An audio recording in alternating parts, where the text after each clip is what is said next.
Okay, so we are going to do a review for test 2, and that's from chapters 7, 6, and 4. And first, I'm kind of going from the back and looking at like really important stuff.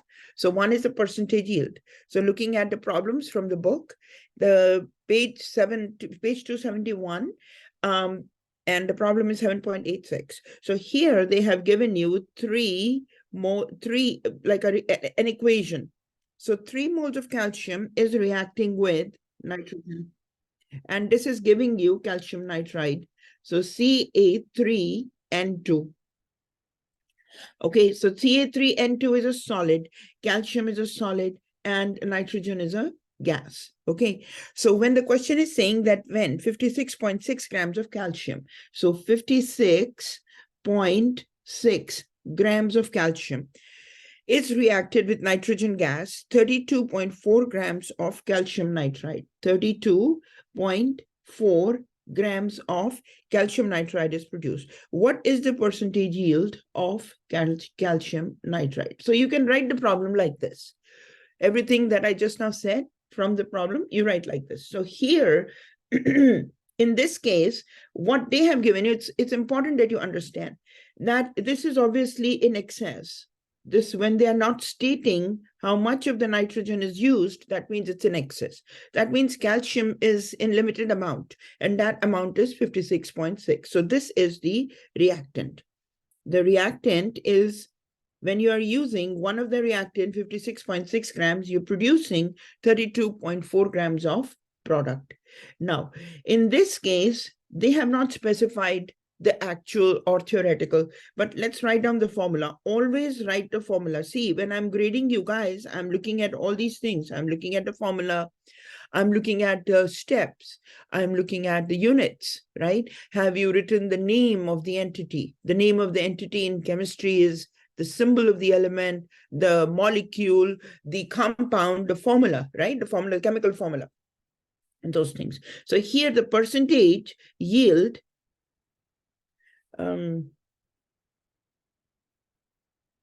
Y-I-E-L-D. So my spelling of yield is wrong. So here, Y-I-E-L-D.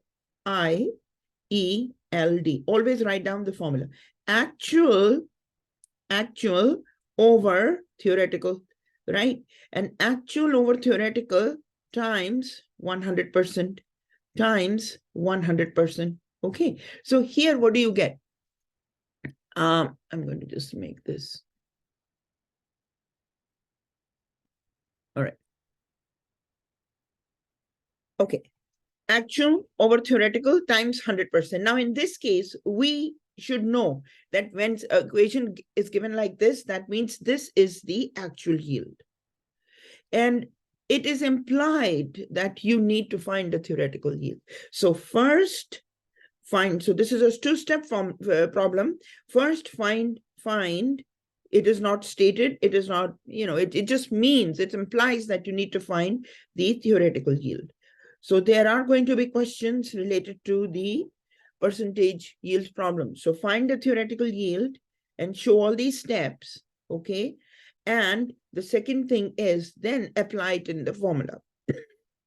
And the formula is percentage yield is actual, the one that is given to you in the question, over the theoretical. And the theoretical is what you will find times 100%. Okay, so now we are looking at the relationship of calcium and calcium nitride, Ca3N2. And the strategy that is going to be used is the grams. We need to take the grams of calcium given, and we're going to find the grams. Okay, that's the first thing to find the theoretical. So how many grams of calcium nitride are produced? So in this case, we will follow the strategy. The strategy is you take the grams of calcium, right? You first convert it into moles of calcium. Okay, convert it into moles of calcium. And how will you convert it into moles of calcium? You're going to need the molar mass of calcium. Okay, and you're going to set up the problem in a way that the grams to moles are converted. So where will you get the molar mass of calcium? from the periodic table. Okay, you cannot go wrong if you just follow these steps or this cage or the scheme. Okay, next is moles of A. Convert that to the moles of calcium nitride. Okay, Ca3N2. And how do you do that? You take the moles of calcium nitride, the product that you want, over the moles of calcium. So from where do you get all this? This you get from the balanced equation. So look at the balanced equation. And if it's balanced, it's good. If it's not balanced, you need to balance it before you even do it. Otherwise, all these mistakes are going to happen. So this is going to give you the moles of calcium nitride. Then what are you going to do next? You're going to convert. Sometimes, when you're doing the limiting reactants, it's okay to stop at the moles. But then we move further and we convert it into grams of calcium, Ca3N2. Okay, over the moles of, over 1 mole of calcium nitride. So basically, I'm going to set this up in a way. So this is the grams of calcium nitride. And how are you going to do that? You're going to take the molar mass of calcium nitride, Ca3N2, and you're going to convert it into the grams. Okay, so let's set up this problem now. Here, we are going to need the molar mass of calcium. So you guys look in the periodic table, tell me, what is the molar mass of calcium and what is the molar mass of calcium nitride? Do the calculation. Ca3N2. So here you have 3 calciums and you have 2 nitrogens. What is the weight of calcium? Calcium is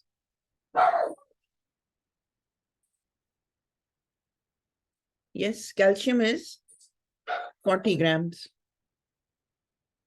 And here you have 40 grams and nitrogen is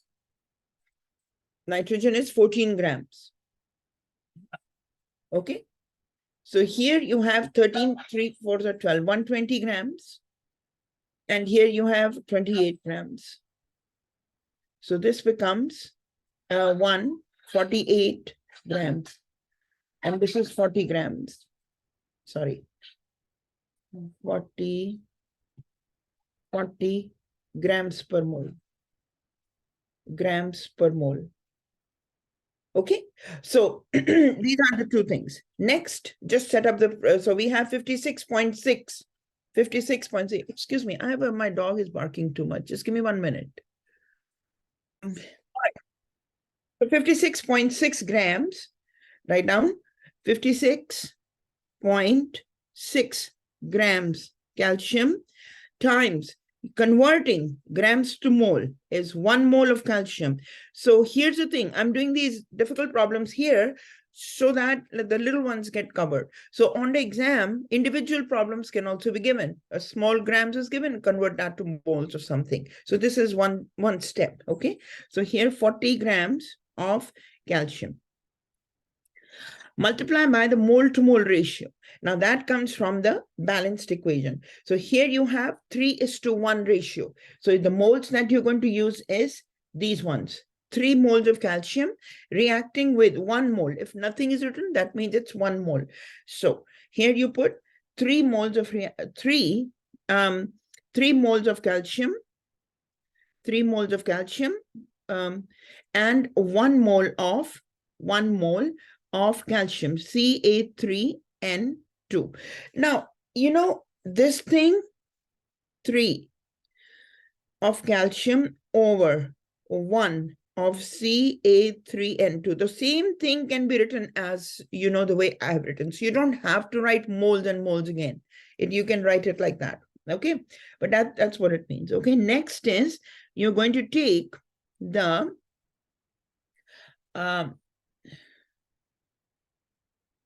next is you're going to take the moles, 1 mole of calcium. Remember, it has to diagonally cancel out. Diagonally, this needs to cancel out, okay? And this one was 148 grams of Ca3N2. All right. Now, In this case, you see that grams of calcium and grams of calcium, when they're diagonal, this has to be placed diagonally in order to be cancelled out. Moles of calcium, see, calcium and calcium are cancelling out. Moles and moles are cancelling out, okay? Moles of Ca3N2, mole of Ca3N2 is cancelling out. So all these got cancelled out. What is left? Calcium nitrate. The rest of it is just math. The math is, let me just put this here. So this is the other way of writing. I just put the star here. Okay, so the math is 56.6 multiply by 1, multiply by 1, multiply by 148, divide that by 40 times 3 times 1. And that gives you, what does that give you? Do the math.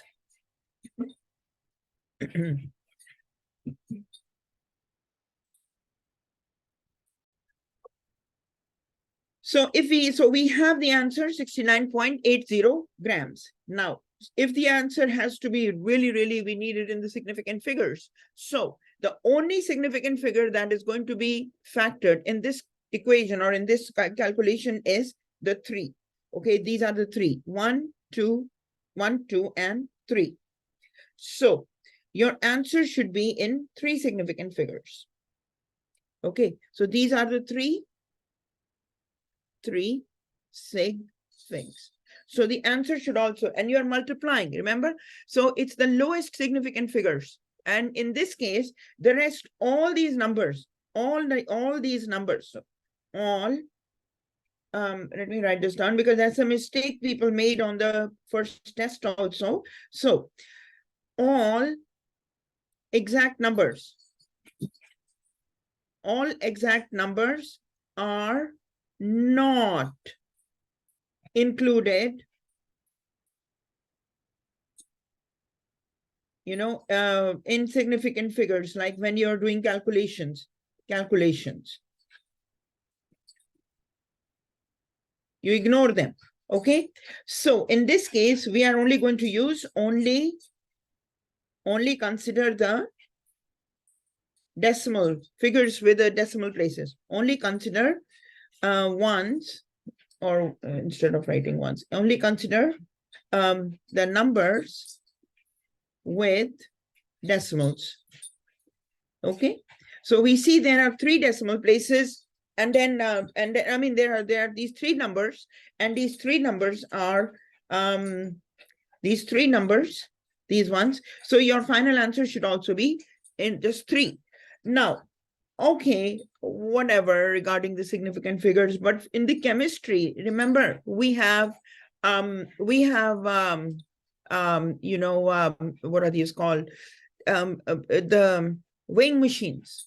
There are centigram balances, there are milligram balances, there are decigram balances. So let's write this down, that the decigram, so if we are actually taking the weight, we are actually doing in the lab, then you don't look at the significant figures. You look decigram balance,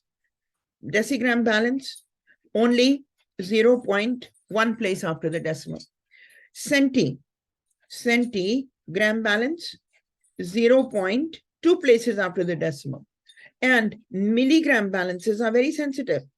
Milligram balance is 0.001.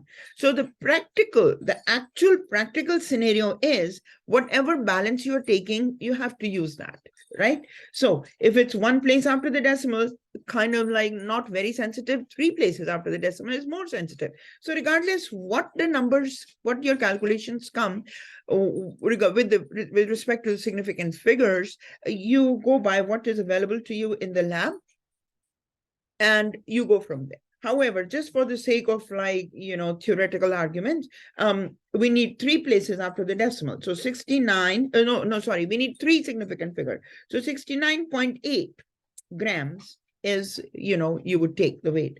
But if you are using the same thing on the centigram balance, it should read as, the balance should read as 69.80. But If it is a more sensitive balance, that's 3 places after the decimal.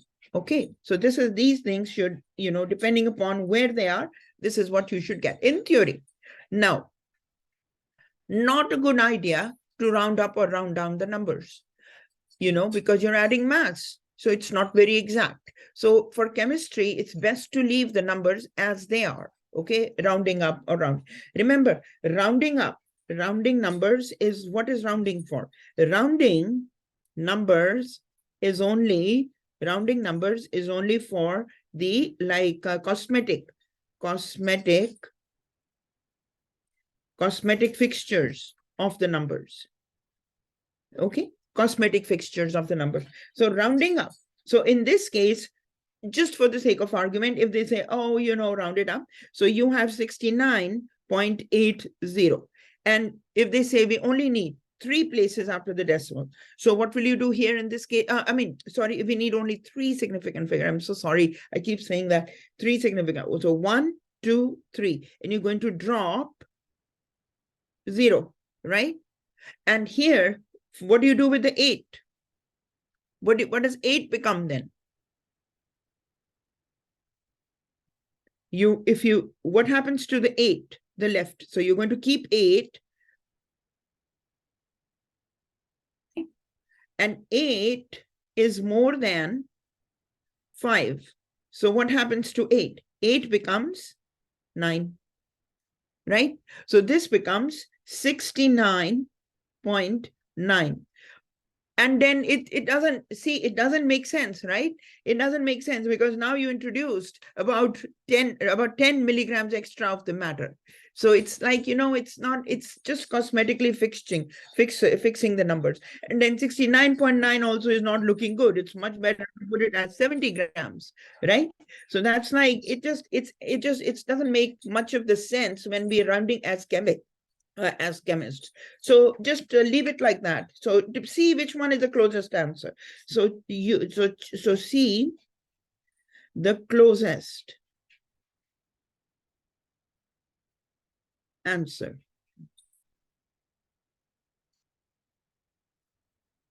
So this 70.0 grams is more right answer. 3 significant figures, right? And then that would be the closest answer. So see the closest answer in multiple choice. Okay. So 70 is just cosmetically fixed answer, but the real answer should be like this one is more appropriate, more better if we really need it. Okay, that way. And this one is more practical. 69.80 is more practical answer. Okay, 69.800 is more like what do you call it? It's more precise, it's more sensitive. And 70. So all these possibilities might be there. So choose the one that gives you the 3 significant figures, but more precise, more accurate. Okay, so that is the first one. Okay, which is this one. This one. Okay. So this could also be there, but not very precise. But anyways, now let's go back and now check the percentage yield. So percentage yield is equal to which one? So 69.80 divide that by the this is the theoretical. I'm sorry. This is the theoretical is 69.80. And you are given 32.4 grams is the actual 32.4 grams. Multiply by 100%. So do this 32.4 divide by 69.80 times 100%, and that is 46.41. 46.41%. Okay, this is the percentage yield.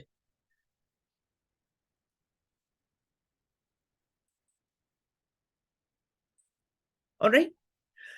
So that's this particular one question has covered a lot. Like I said, the significant figures, converting grams to mole, mole to mole ratio, right? So let's just put this here. This part is the grams to moles conversion, grams to moles conversion. This part is mole to mole ratio, which comes from the balanced equation. So this is the conversion factors, the mole ratio between the reactants and the products. And the last one is converting the moles to grams. Okay, so these you will be, and then this is the formula, the actual,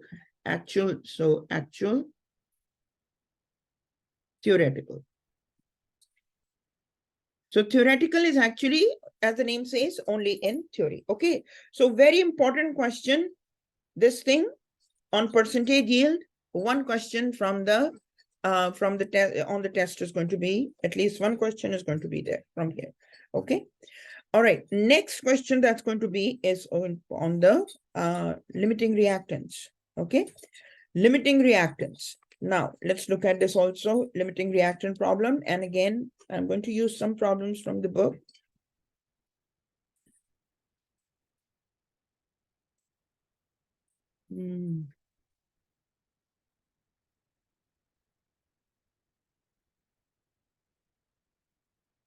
Okay, 1 second.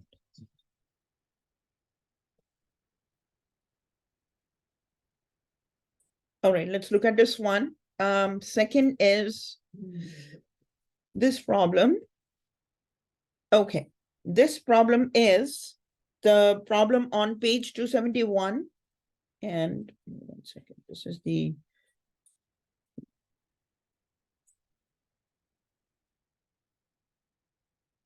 okay. 271. So page, no, so sorry, 270. And the problem is 7 point. Question is 7.80. And we are looking at the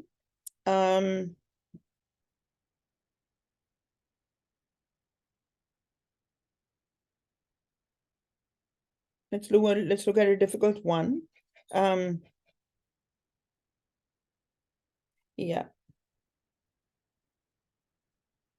Yeah, let's look at a difficult one. C. We're going to look at C. And this problem is giving you one equation. Let's look at the equation first. The equation is the C. It is Al2, aluminum sulfide, Al2S3. Okay, Al2S3 as a solid is reacting with 6 moles of H2O. Okay, and this H2O is a liquid, and this is giving you aluminum hydroxide 2 moles of AlOH whole thrice, okay, aluminum hydroxide, and that's aqueous, right? Plus H2S as a gas, plus H2S as a gas, okay? And so here your product is, 3 moles of H2S as a gas, 2 of aluminum hydroxide, 1 of that, and 6 of water. Okay, H2S. This is what our product of interest is. Okay, all right. For each of this reaction, calculate the grams of the product. So the product is our product of interest. There are 2 products, but we are interested in H2S. Okay. When 15 grams of the first reactant, so 15 grams given, 15 grams of aluminum sulfide, and 10 grams of the second reactant, 10 grams of the second reactant. So the question is, how many grams of H2S can be produced? How many grams of H2S can be produced when 15 grams of aluminum sulfide and 10 grams of water react? So in this case, what will you do? You are going to look at, now, the question is not saying find the limiting reactant, but it is implied. Okay, so let's write this here. The question, let me write this in red so you can get this part. This is important. So here, so in this question,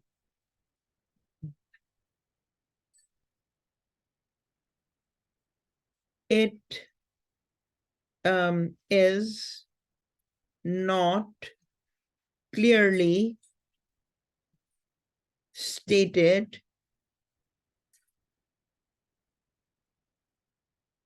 that we need to find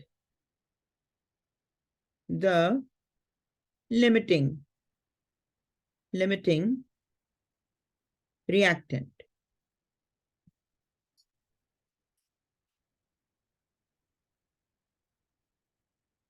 It is not clearly stated, but whenever grams, very specifically grams, or sometimes grams, or even moles of two reactants are given,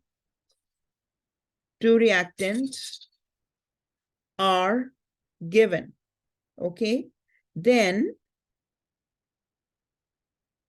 it always means that we need to find how much of the product is being, made, are given, then we need, are given, then are given, and product is, we need to find, how do I write this? And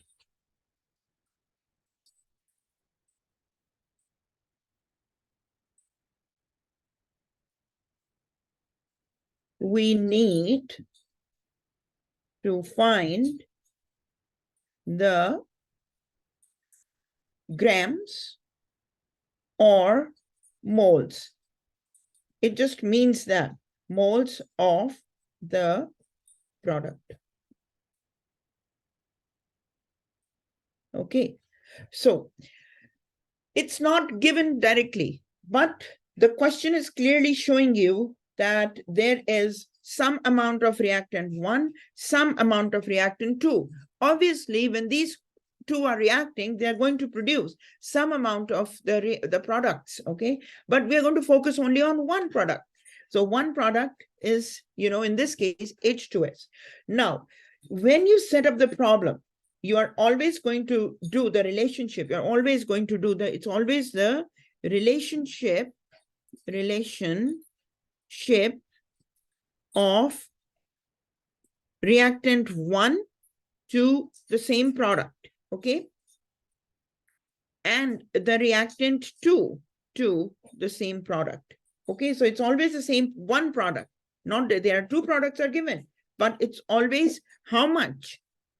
When you use a gram of certain reactant, how many grams of the product or the moles of the product can you form? So same thing, it's always there. It's always they are looking at the relationship between the two reactants and one product, okay? So now we are going to set up a problem in this way that you have Al2S3, and how much of H2S this one is giving. And the second one is the H2O,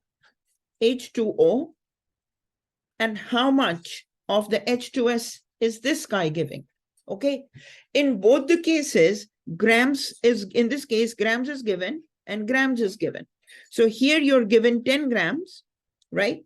So we are going to find 10 grams. We're going to find, one of them is 15 grams. The other is 10 grams. So 15 also is given like this, 15.0 grams. And this is 10.0 grams. So you're going to find how much of the H2S in grams can you get when you react, when 15 grams of Al2S3 is used. Second thing is, when 10 grams of H2O is used, how many grams of H2S are produced, okay? For both, the scheme is going to be the same. You take the grams of one, so let's look at it. So A is to B, okay? Same scheme, A grams, convert that to moles, okay? Using the molar mass Same story. Next is you take the moles. So this gives you the moles of A. You convert the moles of A to the moles of B using the mole to mole ratio. So here, this information comes from the balanced equation. Next is you're going to convert the moles of B to grams of B. And how are you going to do that? You're going to use the molar mass of B. So molar mass of B, okay? And that gives you the grams, okay? So that's the scheme we will follow. So in this case, as you can see, there is some information which we need in both the cases is the molar mass. So we have the grams already, but we need to find the molar mass. So do that on the side all the time. All right, guys, sometimes I know it's a lot, and sometimes it can be very difficult for a lot of students to do it. But even if you do some parts of it, you still get half partial credit. That's the good part. With all these math-related chemistry problems, you do get some credit for setting up the problem, doing the problem, a little mistake here and there. But as far as you're able to set up the problem in the scheme also, you get some credit. The only thing is the theoretical questions. Theoretical questions are big ones. You lose so that's your knowledge, you should have the knowledge of chemistry also. Okay, so anyways, let's look at the mass of Al2S3. And we need the mass of water, and we need the mass of H2S. So 2 of aluminum, 3 of sulfur. Aluminum is 27 and sulfur is 32. So this is going to give you 7s are 14, 54, and then 3 2s are 6, 3 3s are 9. So add the two together. So 54 plus 96. And you get 150. So 150 grams per mole. Remember that. Now, another thing, so this is another type of questions that can be asked is calculate the molar masses of some more complex molecules, okay? So what does this mean? This means 150 grams of Al2S3 over 1 mole. This is what it means. The unit, very important to write the unit. So make sure that when you are, doing the calculations, molar mass, if you don't write the unit, you won't get any points. Okay, so this means this, this means this, and this also means that 1 mole of Al2S3 over 150 grams. So the two conversion factors from here, grams of Al2S3. Okay, so this is just to show you these conversion factors coming from the grams to mole and moles to gram. So let me make this small.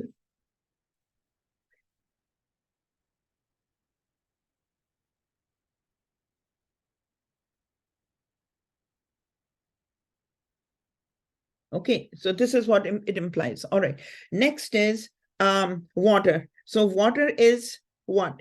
2 of hydrogens times 1 and 1 of oxygen times 16. So this is 2 and 16. So this becomes 18 grams per mole. Okay, and same thing, conversion factors from there. Now let's look at for the H2S also. H2S is, let me just make these small because I need some space. Uh-oh. Sorry about that.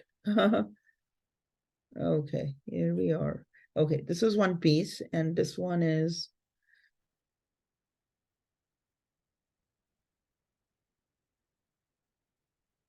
Okay.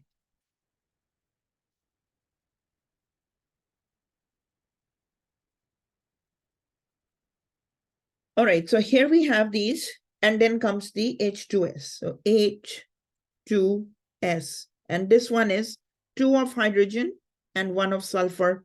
Hydrogen from the periodic table, it's 1, and sulfur is 32. So this becomes 2 plus 32, and that is 34 grams per mole. Okay, so that is the molar mass. So always calculate the molar masses on one side. Don't change them. Like always, you would need them anyways. So let's do this here. So we got these molar masses, the information on the molar masses, leave them on one side. And now we are going to set things up in the cage. But the way you're going to set up the problem, it's a two-step problem. One is relationship of Al to S3 and H2S. Let's just focus on these two guys first. So here we are given 15.0 grams of Al2S3. Multiply that by 1 mole of Al2S3 over the grams. Al2S3 is 150. So this is the molar mass of Al2S3. So that converts the grams to moles. Next is the mole to mole ratio of Al2S3 and H2S. So here you see it is 1:3 ratio, right? If nothing is written here, it means 1, and this is 3. So 1:3 ratio. So here we see 1 mole of Al2S3 is giving you 3 moles of H2S. Okay, another way of writing is that. Next is convert the moles. So 1 mole of H2S is, weight of H2S is 34 grams of H2S. Okay, now here in this case, so set up the problem. It's the same thing that we did for finding the theoretical yield. So again, you're finding in a way, you're finding the theoretical yield. So grams of Al2S3, grams of Al2S3 cancel out. Moles of Al2S3, this is the moles of Al2S3, cancel out. Moles of H2S, moles of H2S cancel out. So diagonally, all of them should cancel out. The rest is just a math. 15.0, sorry, 15.0 times 1 times 3 times 34 over 150 times 1 times 1. Okay, so so here you have 15.0 times 3 times 34, divide that by 150. And that gives you 10.2 grams of H2S. So keep that on one side. We're not done yet. Now comes the second step. The second step is with water. Now we are going to see how much water, the relationship of water to H2S. So that's our second part. So 6 moles of H2S is, and then you are given, how many was that? 10 grams. So next is the relationship of, H2O and how much of the H2S is being produced. So here we are given 10.0 grams of H2O. Multiply the grams, 1 mole of H2O, 1 mole of H2O, okay, over 18, that's the molar mass of H2O, right, times the mole to mole ratio. Now here we see there was, what was the relationship? 6:3. So 6 moles of water, 6 moles of water, this means moles, and 3 moles of H2S.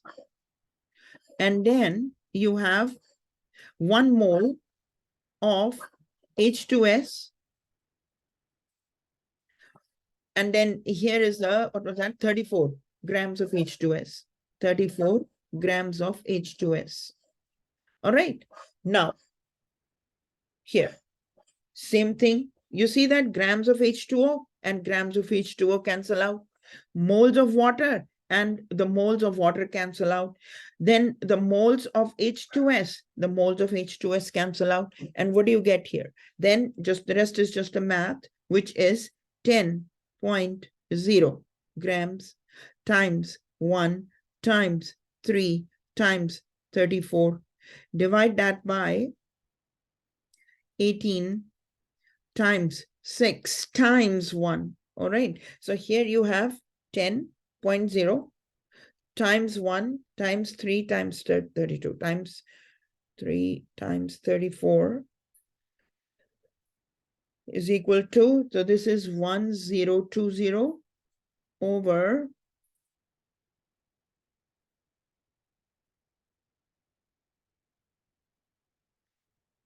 18 times 6, 18 times 6, 108. So 1020, divide that by 108. All right. So it's coming out to be 9.44 grams. Now keep this in mind. These are just theoretical yields. These are only in theory. You are calculating that. So these in a way are theoretical. Now look at the two, Al2S3 NH2S and H2O NH2S. Which one is giving you less? H2O or Al2S3? Aluminum sulfide or water? Which one is giving you less of H2S? Water. Very good. So water becomes the limiting reactant. So water is giving you less. Okay. So when whichever is giving you lesser amount, so the one that gives you the lesser. So out of the two reactants, that reactant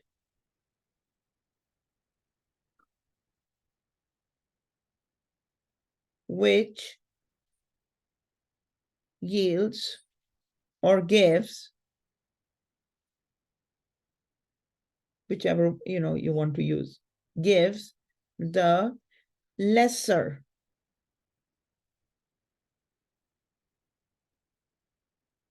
amount of product. Okay, and amount can be sometimes grams or even the moles, right? Sometimes the question just only does the moles. So mole to moles, moles of reactants and how many moles of the product will be formed, like that. So moles can also be lesser amount, grams or moles of product. And that guy acts as the limiting reactant. Okay, so that is the limiting reactant. So the question is, so again, these are all theoretical yield, limiting. So, I mean, the actual is going to be even less. So limiting reactant. Okay, and LR. Okay, so on the exam, you will be, here in this question, it is not showing you that, it's not saying find the limiting reactant, but you have to. Okay, it's not clearly stated that we need to find a limiting reactant. But whenever the grams and moles of two reactants are given, then we need to find the grams and moles of the product. Okay, how many are those? Okay, and then these are, oh, why do I have these question marks? Okay, and then that depends the, and then you have to indicate the in limiting reactants, the actual, indicate the and the actual, then the real amount produced depends on, is the lesser the one that gives you the lesser, so the real, so the one that gives you the lesser will be your answer. Okay, so lesser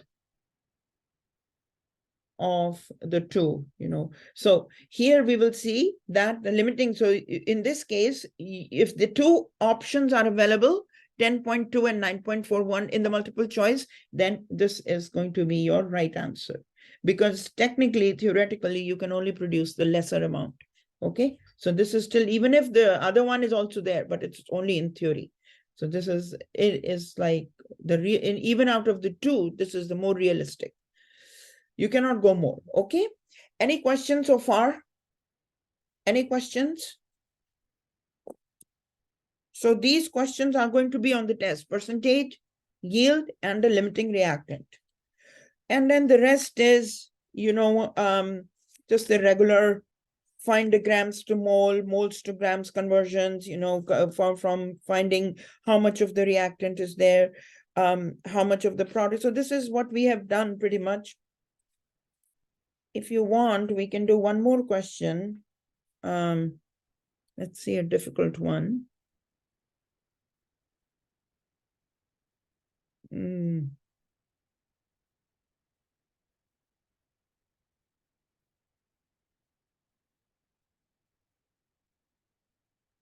Okay, yeah. So language. Okay, let's look at these. The same thing. I mean, I cannot, I can just keep going on and on. Okay, here we have, this is the page 270, page 264.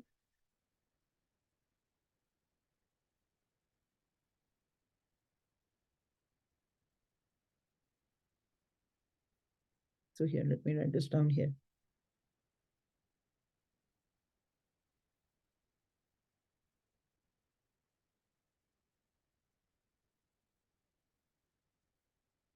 Okay, so this is the answer. All right, next is the other type of questions are, you know, this is on page 264. Okay, page 264, and that is problem 7.66. Okay, and here you are given this equation Fe2O3, okay, is reacting with carbon, okay, giving you iron and carbon monoxide, okay, and they are saying that how many grams of carbon are required. So one question is, let's do a few here. One question is, how many grams of carbon are required to react with 16.5 grams of Fe2O3? To react with 16.5 grams of Fe2O3. Fe2O3. Okay, so it's a reactant to reactant relationship. Same story. Okay, sorry. Reactant to reactant relationship. So it's the same story. Fe2O3. So here, both the reactants. So here we are looking at reactant 1 is given to you, and we are being asked to find. You're given reactant 1 and find the amount of reactant 2. Okay, find reactant 2. How many? And you're given the grams. You need to find the grams, okay, of reactant 2. So this is your problem. Now, very important is that you check for balancing. Always check for balancing. I might state balance the equation, and I may just expect that you would do it. But it's a good practice always, a very healthy practice always, to check for balancing. So what are we given here? So let me just all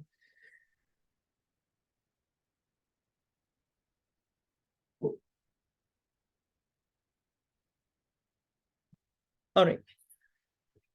Okay, so here we are given the Fe2O3. So let's do the balancing first. So there are 2 of irons and there are 3 of oxygens. Okay, so now we are looking into those things also, balancing and the same thing. So you see, I'm tying up all these concepts. Okay, so here we have 1 carbon, we have 1 iron, and we have 1 carbon and 1 oxygen. So what is not balanced? Iron.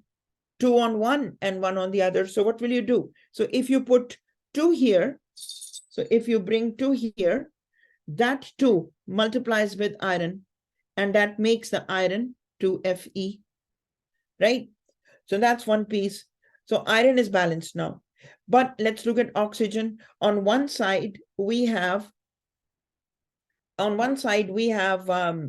know, 3 oxygens, and on the other side, we have only 1 oxygen. So if you multiply this by 3, so 1 times 3 and 3. So this becomes 3 carbons, and this becomes 3 oxygens. All right. So now carbons are not balanced, but the oxygens got balanced. So we need to balance the carbon. So you put 3 here. So 1 times 3 becomes 3 carbons. So now you check 2 irons, 2 irons, 3 carbons, 3 carbons, 3 oxygens, 3 oxygens. Okay, so all this is balanced. Now, what are we going to do here is we are given the 16.3 grams of Fe2O3. Clearly, from the same, it's the same, this we will follow. So I'm going to just take this, and the only difference is you should know. I'm doing this on purpose. So let me just do this, copy and bring it here. So the same sequence you're going to follow, and same sequence.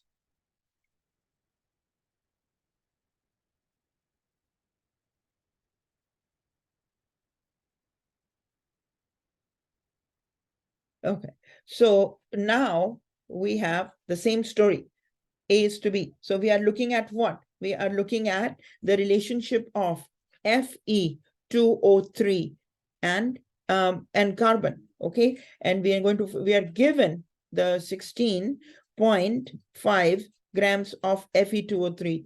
We need to find how many grams of carbon is needed. So it's a relationship between two reactants, which is fine, right? It's not all the time reactants to products. It can be between reactants and reactants, okay? So one thing that we need to find always, it's never going to be asked to you directly, but this is again, is implied that you need the molar mass.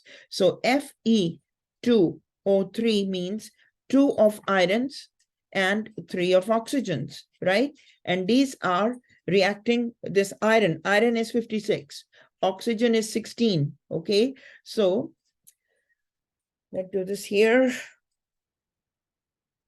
Okay, so here we have 56 times 2, and you get 112 grams of iron is present in 16 times 3 is 48 grams of oxygen. It's not present in oxygen. Okay, anyway, these are the individual oxygen and iron. So 48 plus 112, and that is 160. So 112 grams of iron is present in 160 grams of Fe2O3. And carbon alone, the molar mass of carbon alone is equal to 12 grams per mole. That's for carbon. So we need these. So this is grams per mole.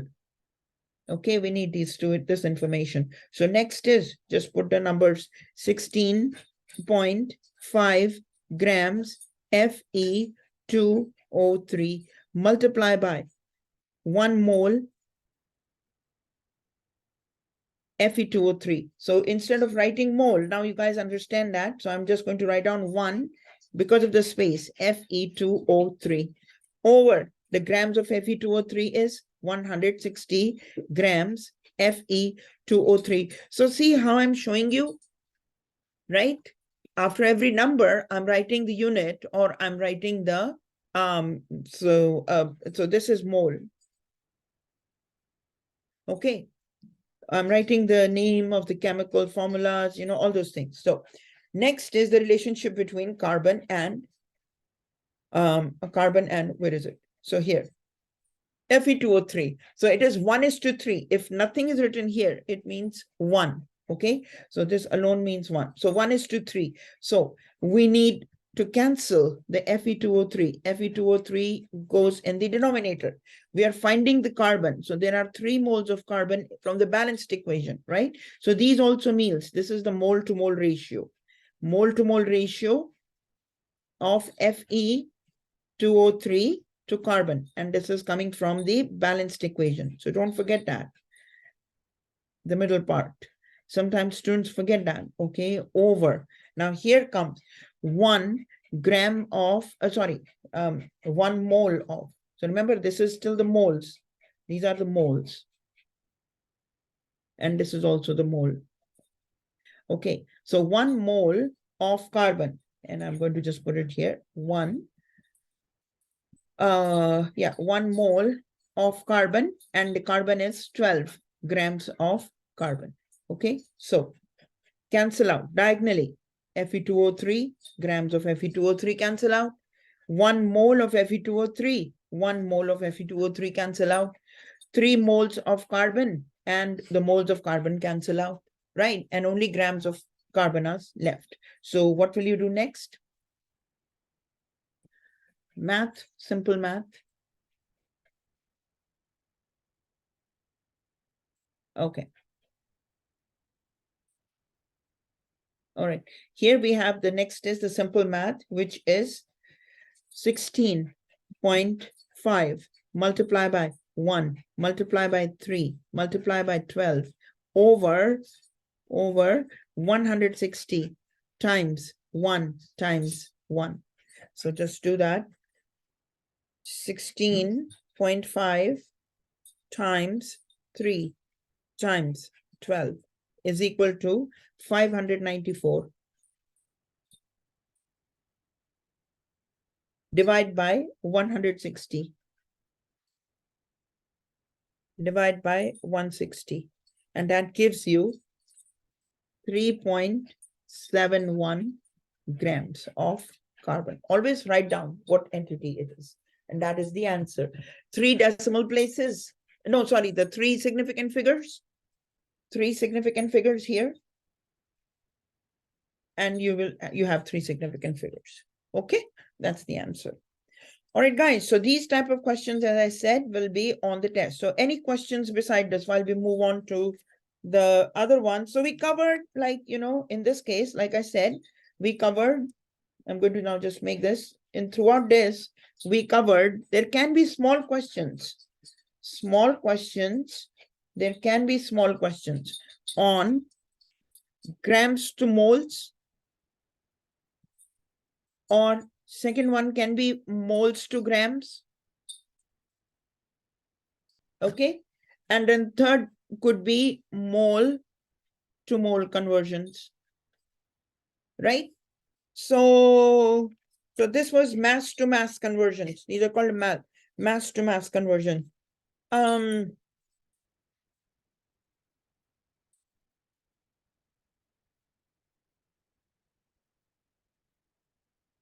Okay, let's look at this here. One question from page 262. Page 262. And the problem is 7.57. And here you have, we will do this one. You are given 4 moles of phosphorus. Okay, 4 moles of phosphorus reacting with, actually, let's do this thing. No, let's do the balancing also, so you get the practice of that. So phosphorus, so I'm doing part B. Okay, I know I've given this homework, these might be, some of them might be homework questions, but some of the students sometimes try to look for the easier ones, easier, out of the subparts. So anyway, so here is the phosphorus as a solid reacting with, so we are looking at balancing also now, oxygen, O2, and that gives you P2O5. All right. So in this case, how do we do this? We have to, so the question is asking you mole to mole factors. So write down the mole to mole factors. That question can also be asked. So write what are the mole to mole factors here. Okay, what are the mole to mole conversions, or mole to mole factors, or mole to mole ratio? Okay, so mole to mole factors. So what are those? Okay, so here we will have, in this case, always balance, always balance. Okay, balancing is continuous balancing. I may not even write down, balance the equation and then do blah, blah, blah. You need to, you should get into the habit of doing that. So here you see there is 1 phosphorus. There are 2 oxygens. There are 2 phosphorus here. There are 5 oxygens here, right? So oxygens are clearly, not balancing. And second thing is the phosphorus also. So if you first balance, always first balance phosphorus, And because oxygen is odd number, then you multiply, therefore, multiply oxygen with 2. Okay, multiply oxygen with 2. Multiply with 2.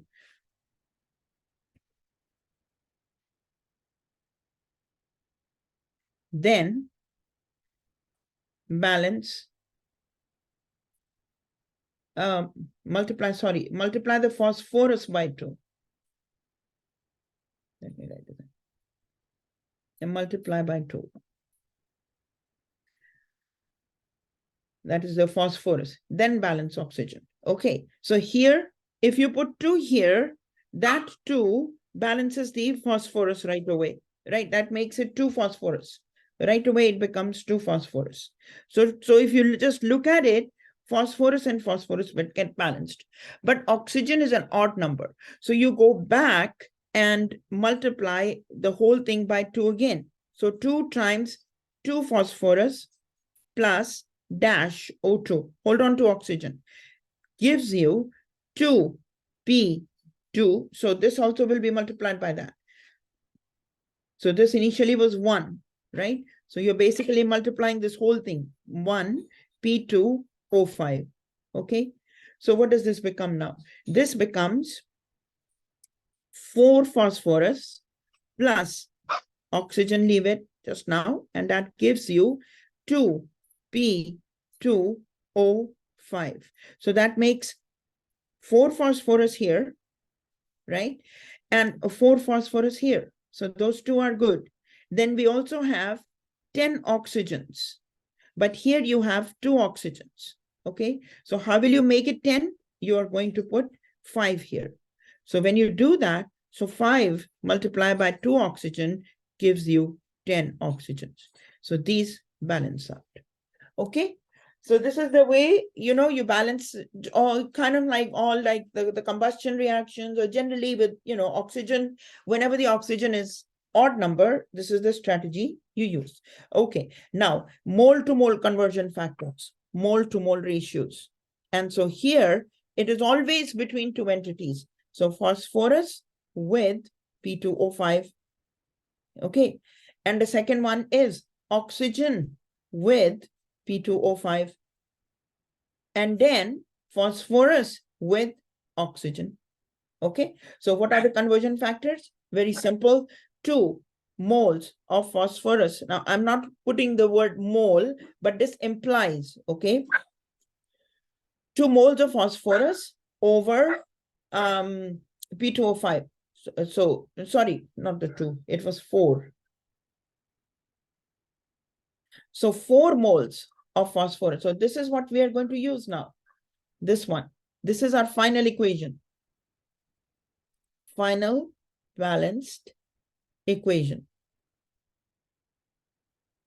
Okay. So you're going to put 4 of phosphorus, and that gives you 2 of P2O5. And the other conversion factor is 2 of P2O5. You have to write down both, over 4 of phosphorus. Clear? Next is oxygen and P2O5. So this is 5 of oxygen over 2 of P2O5, or 2 of P2O5 over 5 moles of oxygen. And then the other one is 4 and 5. So 4 moles of phosphorus over 5 of oxygen. And the other is 5 of oxygen over 4 of phosphorus. Okay, so always remember another thing. Anytime the question is asking convert, so this is a little like making sense of the language, okay, or understanding the language. Convert from and convert to. Convert to. 2 is top. So 2 is going to be on the top. And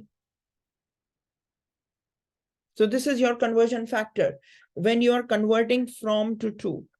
Okay, so 2 is on the top, The top is what you want to find, priority, find. So this is the unknown. Okay, and this is converting from, and this converting from, you are going to use this some known conversion factor. So known conversion factor. And what is that known conversion factor? Coming from the balanced equation, from balanced, the mole to mole ratio, from balanced equation. Okay, so known conversion factor from the balanced equation. So from is the one that cancels out. So this one cancels out. So don't forget that. And here you will be given you will be something that is known and will be given to you. And this given will have some units. Okay, so these units and these cancel out units should be the same. Okay, the top units can be different. So this is a different unit, convert to unit, which is different. So let me make this small. 1 second. I need to let me make this small.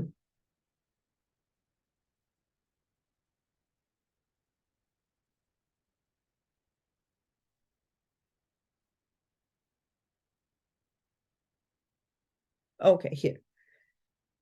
And this part.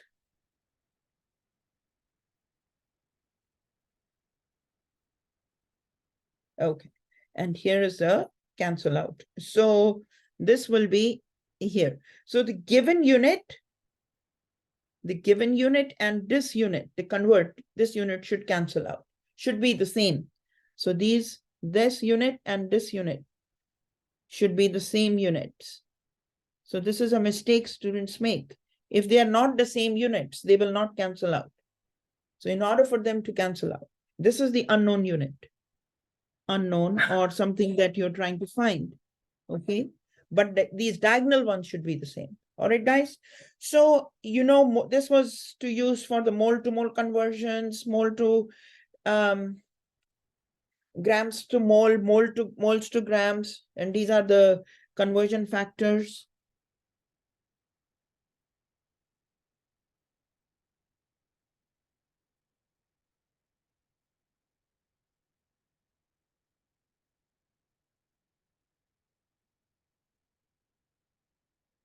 Mole to mole ratios. All right. So chapter 7, this is important, that's why I did it. And then I'm going to just leave it now. So not doing grams to mole, moles to grams, because we covered already. So the other one was, finding the conversion using the Avogadro's number and all that. Avogadro's number is the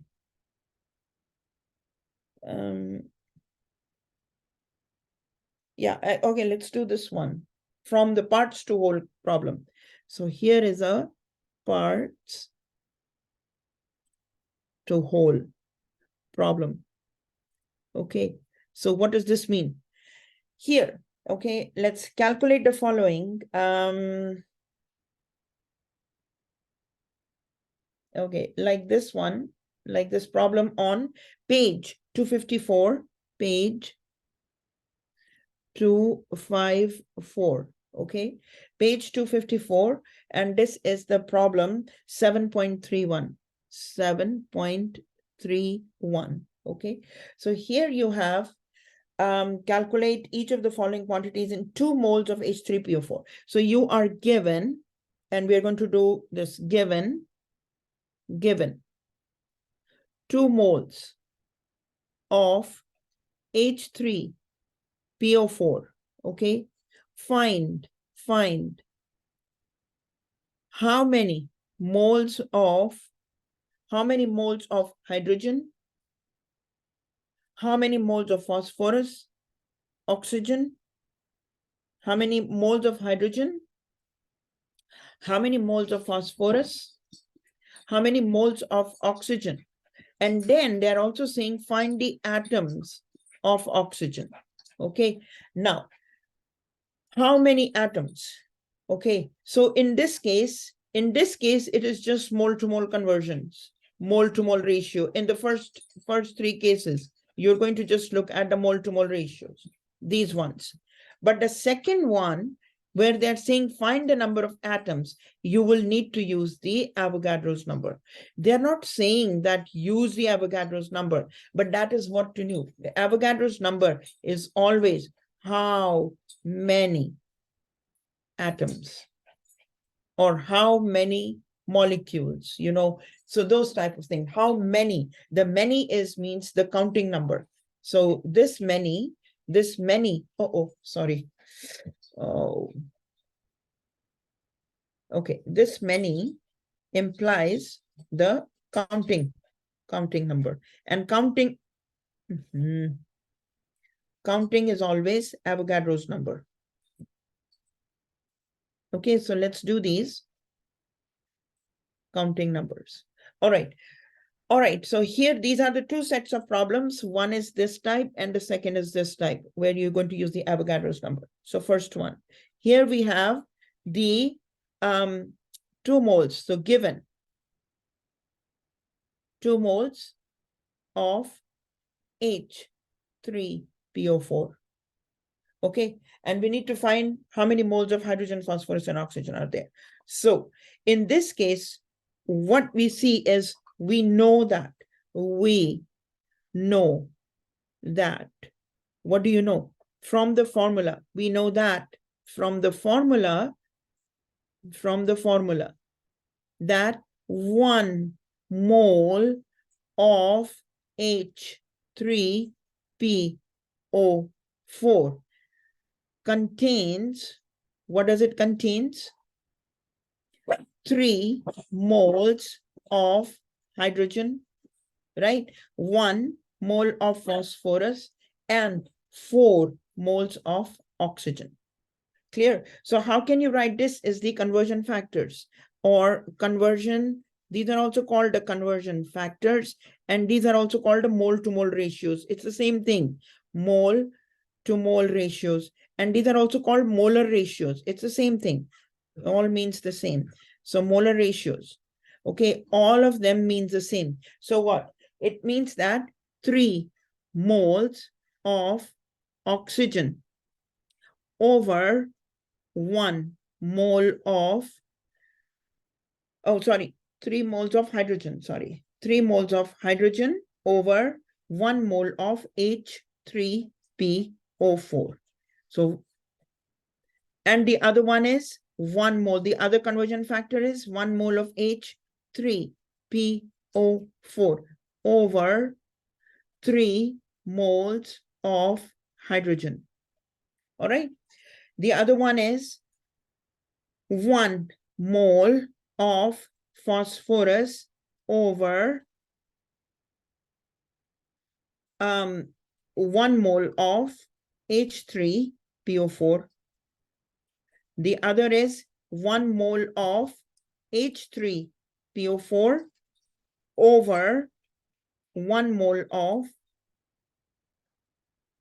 phosphorus. And the third is 4 moles of oxygen over 1 mole of H3PO4 or 1 mole of H3PO4 over 4 moles of oxygen. All right, so these are the parts to whole. From one molecule, you can make this. Now, let us see. We are going to just, I'm going to just do, because it's going to take time then. Okay, so you are given 2 moles of H3PO4. So let's see. So given from hydrogen, how many moles of hydrogen are there given 2 moles of H3PO4? Okay, so you write down the given. The given is 2 moles of H3PO4 3O4. Multiply by that conversion factor, which allows you to cancel out 3 of H3PO4, 3 moles of H3PO4. And since the relationship between hydrogen and H3PO4, you place it like that. And since it's the moles, so there are 3 moles of hydrogen in 1 mole of H3PO4. And this implies mole to mole ratio, right? This means, because I'm just for the sake of space, okay? So you see that the moles of H3PO4 cancel out. These are moles, cancel out. And you are just left. So there are 3 2s are 6 moles of hydrogen. All right. Similarly, if you are looking at phosphorus and oxygen, so let's do this here. So phosphorus, how many moles?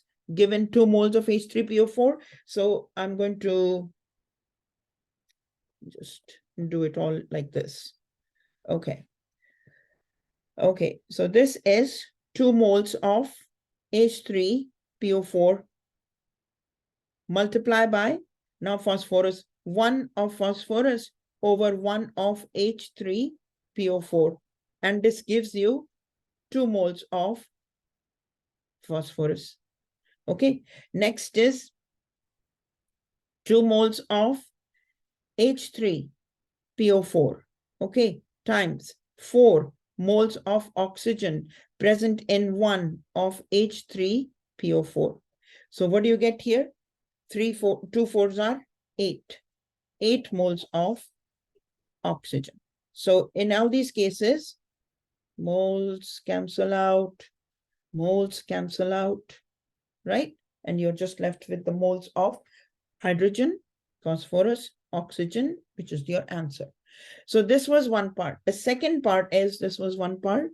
The second, I mean, there are subparts, A, B, C, D, but the next is we are looking at the atoms of oxygen. How many atoms of oxygen? Okay.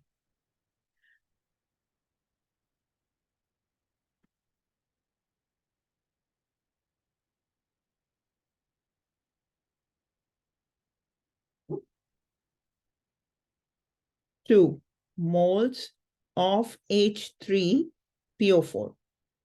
All right. So what do you have here? You're going to see that so we got 8 moles of oxygen. So you can just go from here. So if there are 8 moles of oxygen, right? In 2 moles of H3PO4, from this we got 8 moles of oxygen. Where did we get this? We get this from here. Otherwise, you will have to do like, set up the problem the other way around. So let's do this here. So one thing we know, it is known. What is known? It is known that 1 mole of oxygen contains 6.022 into 10 to the power 23 atoms of oxygen. All right. And the conversion factors are 1 mole of oxygen over 6.022 into 10 to the power 23 atoms of oxygen. Or the other conversion factor is 6.022 into 10 to the power 23 atoms of oxygen. Okay, over 1 mole of oxygen. Okay, and this is going to give you the conversion factors, mole to mole, ratios. So which one will we use? Because we want to find, the question is asking, find this, how many atoms? So we are going to use this. Okay, we are going to use this one, this conversion factor. All right, now we already got the moles. There are 8 moles of oxygen.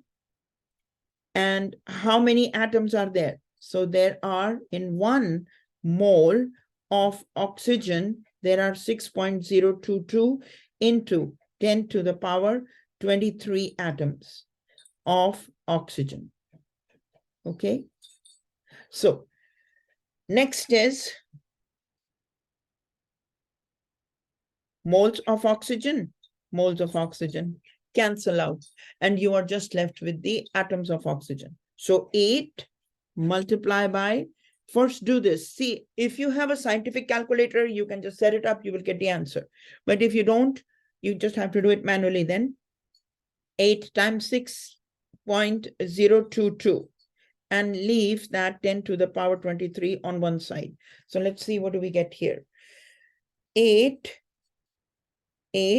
times 6.022, and the answer is 48. So this gives you, this alone gives you 48.176 into 10 to the power 23. Okay, now in this case, we see that there are significant figures. So exact numbers do not count. These are the 4 significant figures. So these are 4, sorry. So these are the four significant figures. So your answer should also be 4 significant figures. Means you need to keep these guys and drop 6. Okay. The leftover 7 is more than 5. Therefore, 7 becomes 8. Okay. So now your answer is 48.18 into 10 to the power 23. But the next thing we need to do is convert it into scientific notation. This is not the correct answer. Scientific notation. And what do you do with that? Scientific notation, move the decimal 1 place to the left. Okay. So this becomes what?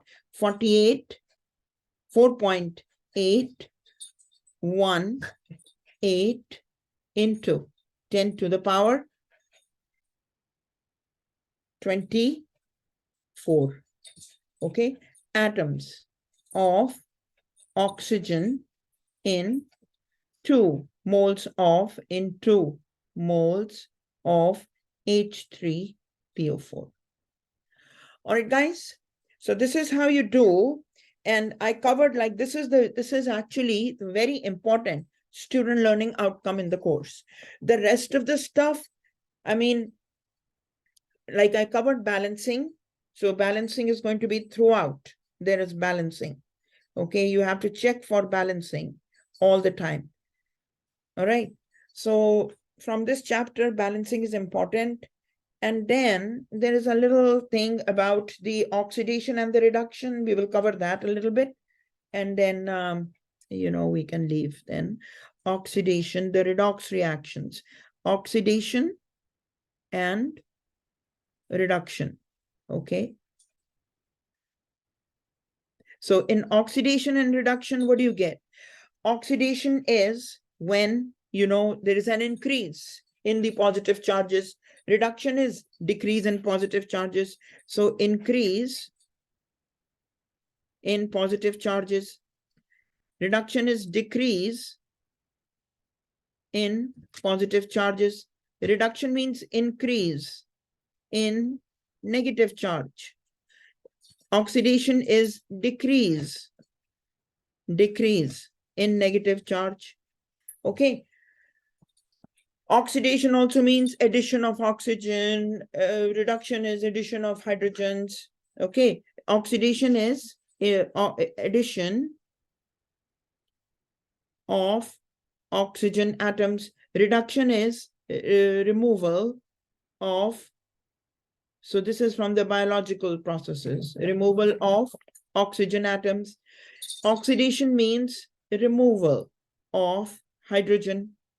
Removal of hydrogen. Reduction is addition or gain of hydrogen. Oxidation also means,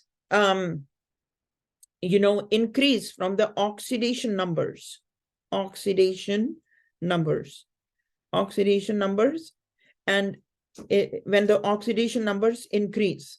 Reduction is decrease in oxidation numbers. Decrease in oxidation numbers. Now, this part is when we know that there is on a number line, all these oxidation numbers are given, right? So when you move from left to right. The left side is negative numbers. The right side is positive numbers. So moving from left to right, including the zero, is oxidation. That is, if you go from a negative number to a zero, or a negative charge, from a negative charge to a zero, it is oxidation, even though it's zero. Okay, negative charge to zero to positive is oxidation. But if you go from the positive charge to zero to a negative, that is reduction. Okay, so there are some rules regarding the oxidation numbers. Those are on the, in the handout. So in the handout, let's see, rules regarding the oxidation numbers in the handout is, okay. So we have this number, this thing on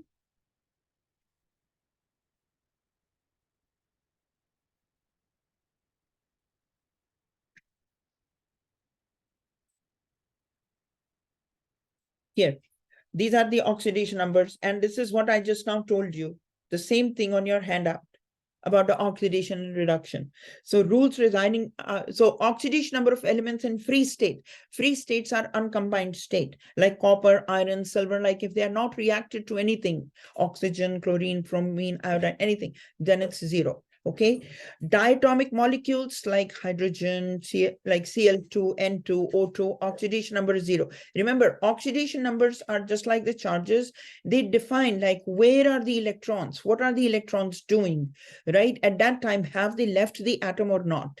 So if the atom is in a free state, means it's not combined, that means there is no exchange of electrons, neither in the, in the like bonding, any kind of bonding, ionic bonds or the covalent bonds. So the electrons have not left the atom. That is why the oxidation number is zero.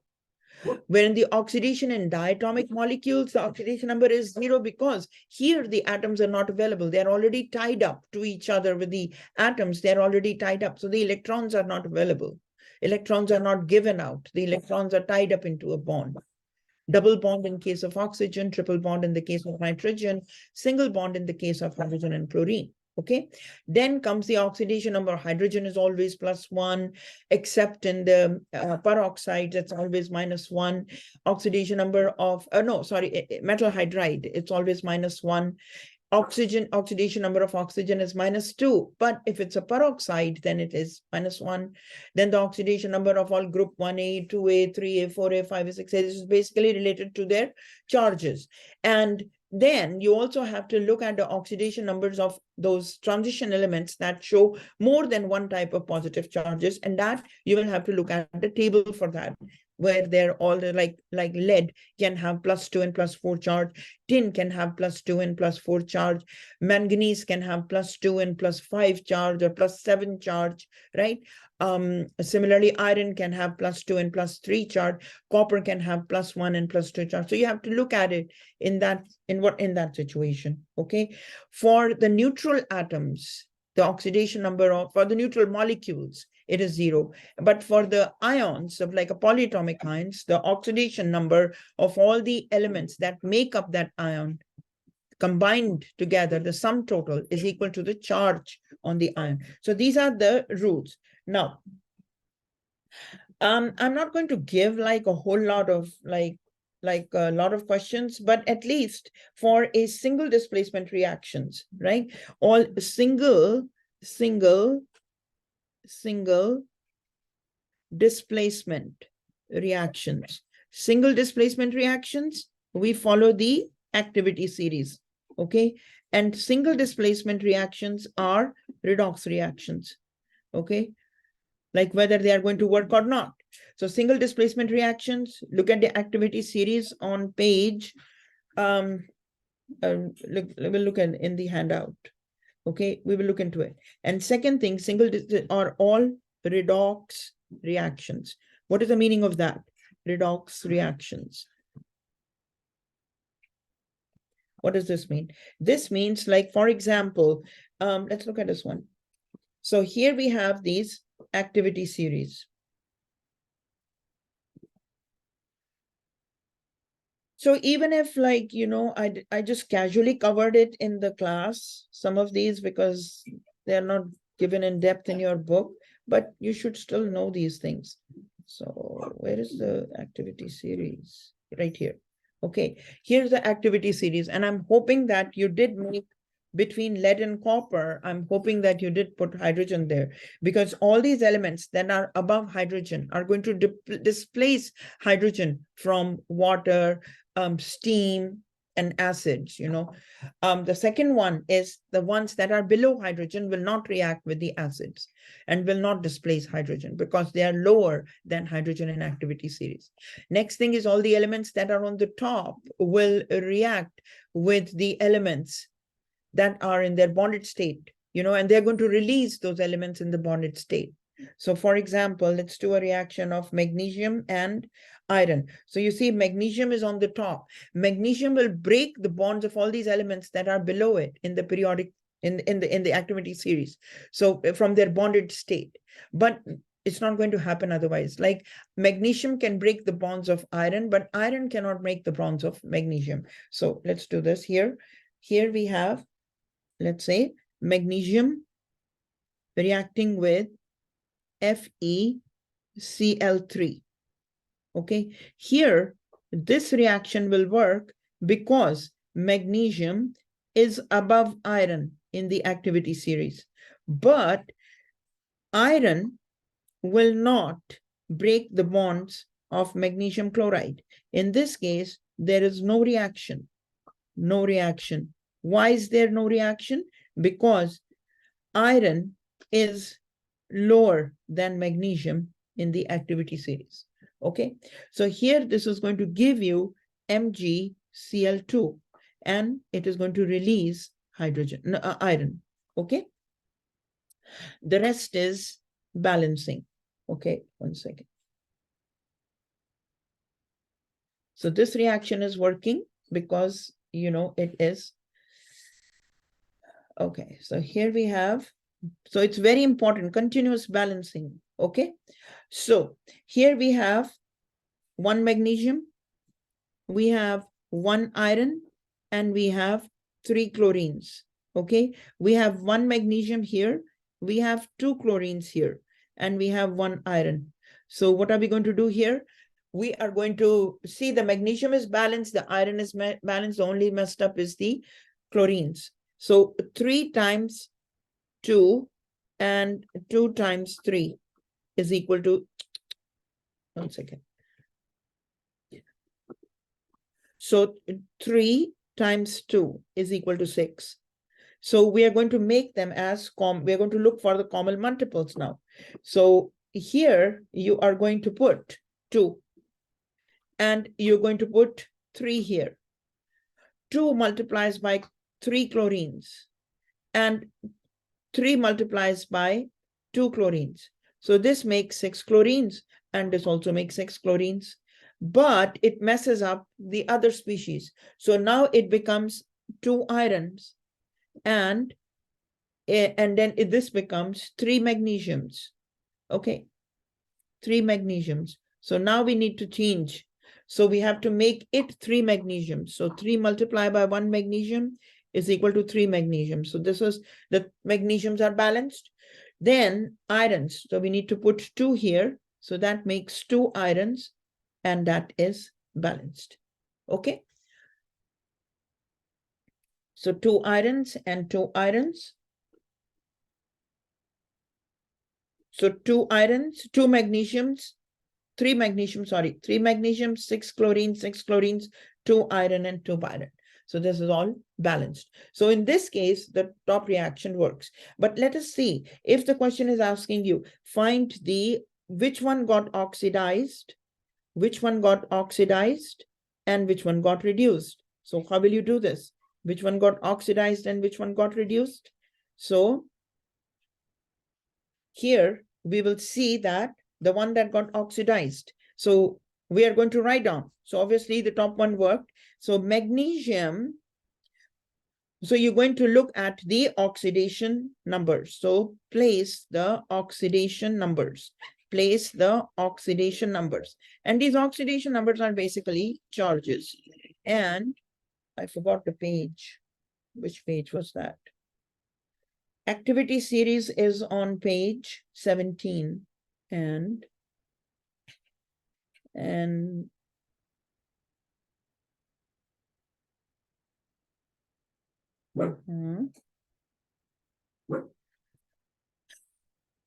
here, these are on page 8, 17 and 8. Page 17.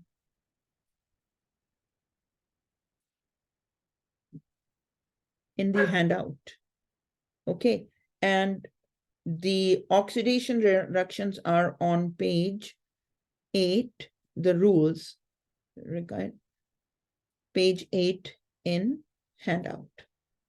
Okay, so don't forget these 2 pages. All right, anyway, so here you have magnesium going from magnesium to MgCl2, right? So in Mg, you should know the charges, MgCl2. Remember, this 2 is coming from top of magnesium. And this is no sign here. Let me make this big. Okay, here you have magnesium Cl2. Okay, so where is that 2 coming? 2 is coming from top of magnesium. And there's no number here. That means it's 1. Okay, so that number is coming from here. So this implies that magnesium will have +2 charge. And there are 2 chlorines, but each chlorine has, there are 2 chlorines, right? But each chlorine has -1 charge. So that's what it means. So each chlorine has -1 charge. Okay, remember why -1? Because this is a non-metal. Non-metals or polyatomic ions, negative charge always. And the metals will have a positive charge. So a lot of things, right, in details. So this is how it is. So magnesium, now this is a free state. This is magnesium was in a free state. So free state, according to the rules, the oxidation number is equal to 0. So 0. And now this is coming from the MgCl2. So it is +2. Okay. So going from 0 to +2 state, this is oxidation. And the opposite is happening to iron. Iron is, well, let's look at the situation with iron. Iron, let me write here. Iron, on the other hand, FeCl3. This means what? This means that it's just FeCl3. So here also, this 3 is coming from top of iron, and this is number 1 coming from on top of chlorine. So that gives you Fe as +3 and chlorine as -1. Okay, so iron is going from, in this case, iron so iron is going from +3 state to Fe0 state, the free state. This is the free state of iron. Okay, this is the free state. This is a free state of magnesium, free state of iron. Okay, this is a combined state of iron and combined state of MgCl2. Okay, so this is the, let me write this down here. This is the free state, yeah, and this is the combined state. Combined. That is why it got the charged combined state. And here iron in a combined state, that is why it has a charge, goes to a free state. All right, so going from +3 state to a 0 state, a free state, is reduction. So one question can be asked, which entity got oxidized and which one got reduced? So we see here that the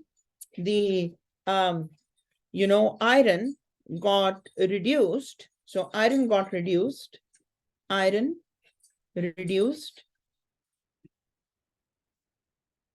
and magnesium got oxidized. Okay. Okay, so this is what it is. And then magnesium gave away 2 electrons. That is why it became magnesium +2. And iron actually acquired, it's +3. So it acquired 3 electrons. That is why it became +3. So somewhere in this to balance, you know, there have to be 6 electrons have to be used. 6 electrons come. Okay, so this, then you will have to multiply this, but I'm not going to go that far. Okay, so I don't want to like, just keep it like simple for this course. But generally, just to get you know now, since we have this here, because we need to balance the electrons. Otherwise, so this is ×3, and this becomes ×2. So this becomes 6 electrons, and here this becomes 6 electrons. Okay? That's how it is. You're balancing the electrons. So 6 electrons. So 6 electrons are exchanged. But I don't want you to go into that part for now. Just keep it, which one got oxidized, reduced, balance it, and then find out from that, you know, but just use the oxidation numbers. All right. So we did that, a single displacement and double displacement. Double displacement. This was a single balancing, oxidation, reduction. This is the single displacement. And now we have the double displacement. Double.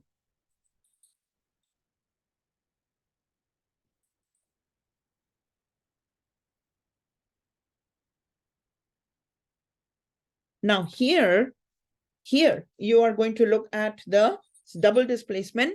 In this case, you're going to look at the solubility rules.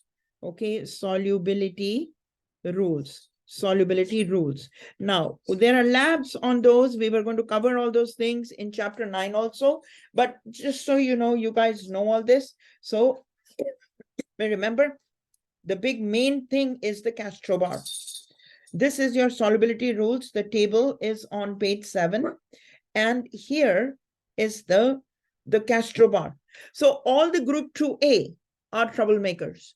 They are soluble, they are insoluble, they're partially soluble. When everybody else is soluble, then they are insoluble. When everybody else is insoluble, then they are soluble. So that's there, like those characteristics with group 2A. And which are elements in the group 2A? Magnesium, and then calcium, strontium, barium, right, commonly. And then lead in +2 state is also a trouble. Silver in +1 state is also a trouble. Mercury also a trouble, but mercury not commonly used. So silver and lead, and then all these other calcium, strontium, barium elements, and then magnesium, and then for some reason copper iodide is also insoluble. So you should know how to look at this table, right, and derive the information from the table. Now I'm just letting you know up front. Look here, just letting you know up front about these. Lithium and potassium, potassium and sodium are given here, but they haven't covered other group 1A elements. So all group 1A elements are going to be soluble in water. So if lithium is showing on the test, and lithium hydroxide, so it is soluble. Okay, so group 1A soluble in water. Ammonium soluble in water, nitrate soluble in water, perchlorate. Anytime these anions you see attached to anything will be soluble in water. Fluorides, some exceptions are there. These Castro bar, calcium, strontium, barium, and then mercury and lead. So these are insoluble. Okay, then chloride, bromides, and iodides, anytime they is attached to any metal, soluble, except, again, all these Castro bar elements, look at them here. Lead, chloride, lead bromide insoluble, and lead iodide insoluble. Copper iodide insoluble. Silver, chloride, bromide, iodides insoluble. Or see, if something is insoluble or something is sparingly soluble, that means it is partially insoluble. You see that? So it's like you have to read the question and come from there. Then comes the sulfates. All the sulfates are soluble except the Castro bar, like calcium, strontium, barium, and then lead and silver sulfate insoluble. acetates, all of them are soluble except silver acetate for some reason. Okay, then these are the insoluble ones. Always carbonates, phosphates, sulfides, insoluble, hydroxides, insoluble except the group 1A, ammonium. And then again, the Castro bar is showing here with the hydroxide. See, all the hydroxides are insoluble except group 1A, ammonium, hydroxide like sodium and potassium, and then ammonium, and barium, calcium, calcium hydroxides show some, like some are insoluble and some are partially soluble. So barium and strontium are partially soluble, partially insoluble. Calcium and strontium, but barium hydroxide is insoluble. So these group 2A are kind of like moody elements, okay? So that's their characteristic, okay? Now, let's do this because this is important even if, you know, okay, solubility. Now, here, identify the products,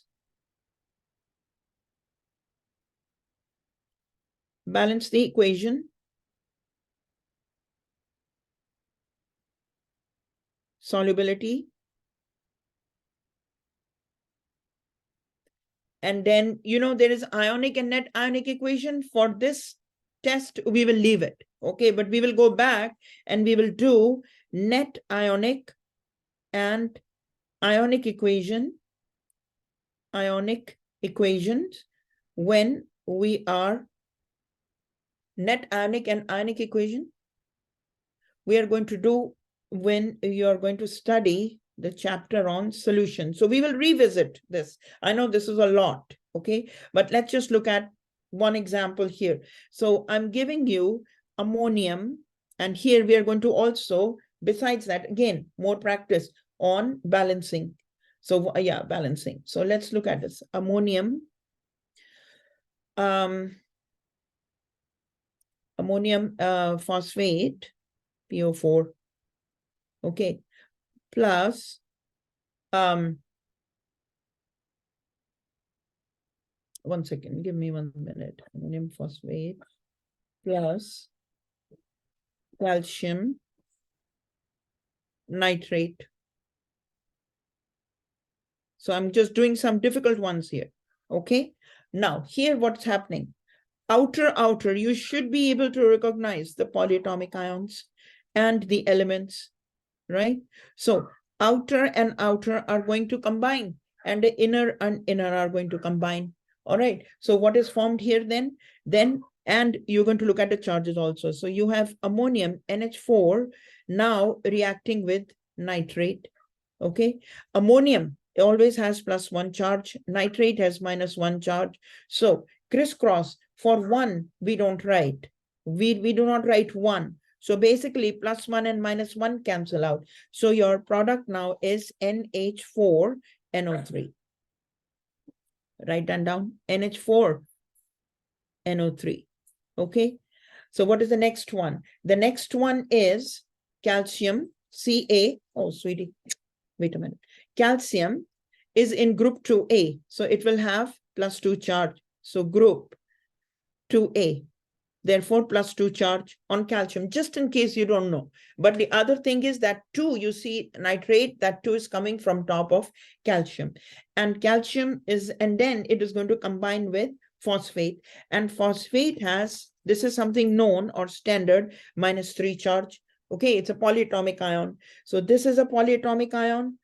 This is a polyatomic ion. You should memorize these. Okay, and then comes the nitrate, polyatomic ion. I just give the handout just in case you forget, right? Whether it is +1, -1, or whether it is -3 or is it -2, like that, you know, because I know it's hard, but if it is possible for you to memorize them completely, and that also comes with practice also, right? So that's good. But you should know at least how to access information from the tables that are given to you in the handout. Okay, so now, so here we see that this 2 is going to come here, and this 3 comes here. So because phosphate 2, because number 2 is more than 1, therefore phosphate ion will be put in brackets. So now we have Ca3. That 3 is coming from top of phosphate. So again, all this we are doing for the This is also a review now on your nomenclature, writing the formulas and the names, right? All this, so it's all tied up. And then PO4, brackets, 2. All right, so this is your next Ca3, PO4, whole twice. Okay, now we are going to look at the balancing. So this is unbalanced. So we are just identifying the product. So these are the products based on this one piece. Next is balancing. So let's get this to balancing. B, balancing.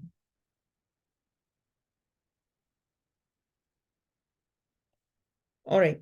So what is this balancing? So you have ammonium phosphate and calcium nitrate. So NH4 whole thrice PO4. This means there are 3 ammoniums, NH4 plus 1, and there is 1 phosphate, PO4 minus 3. All right. And this is reacting with calcium nitrate, CaNO3 whole twice. This means there is 1 calcium.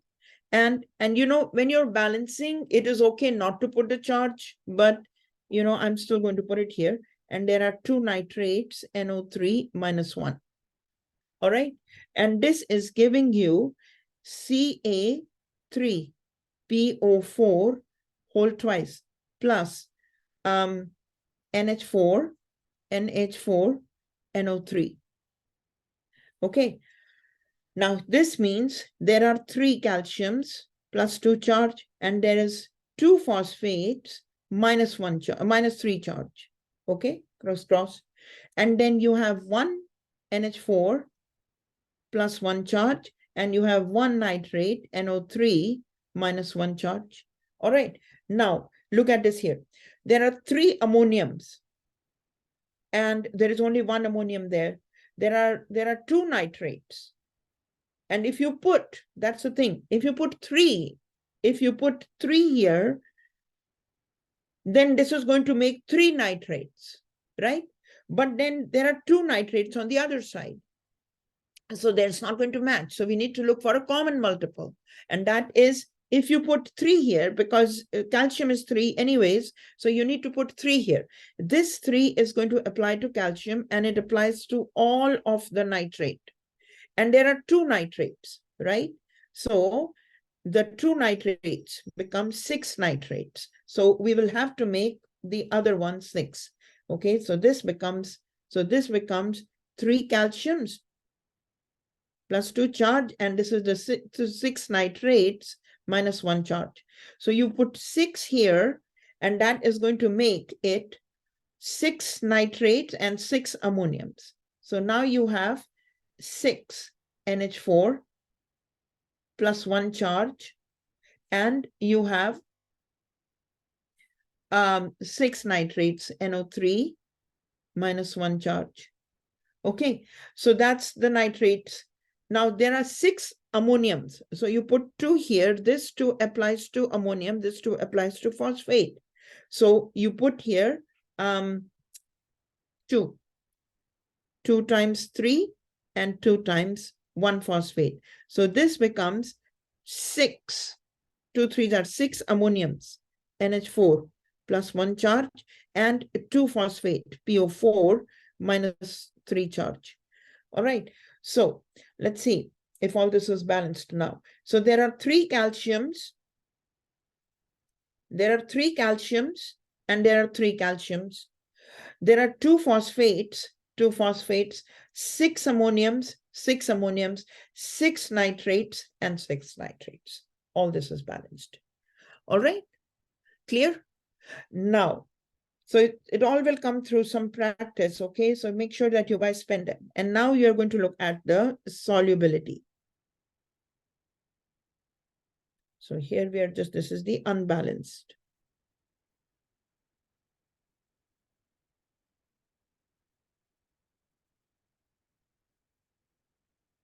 We're just looking at the products. What products are formed? So these guys. So this is how you get the products. This is how you do the balancing. And now the third is the solubility. Okay, so we have these 4 compounds here. One is the ammonium phosphate. Now tell me, is it soluble or not?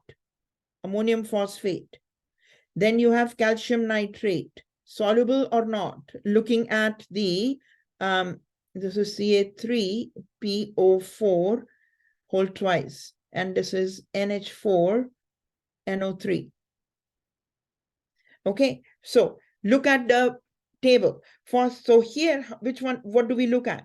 You can look at ammonium or you look at phosphate. But if you look at the ammonium, by default, ammonium is soluble. So anytime anything is soluble in water, anytime anything is soluble in water, so if it is something soluble in water, is soluble in water, then what do? We put the AQ. Okay, when something is insoluble in water, then what do we put? S. So don't get confused.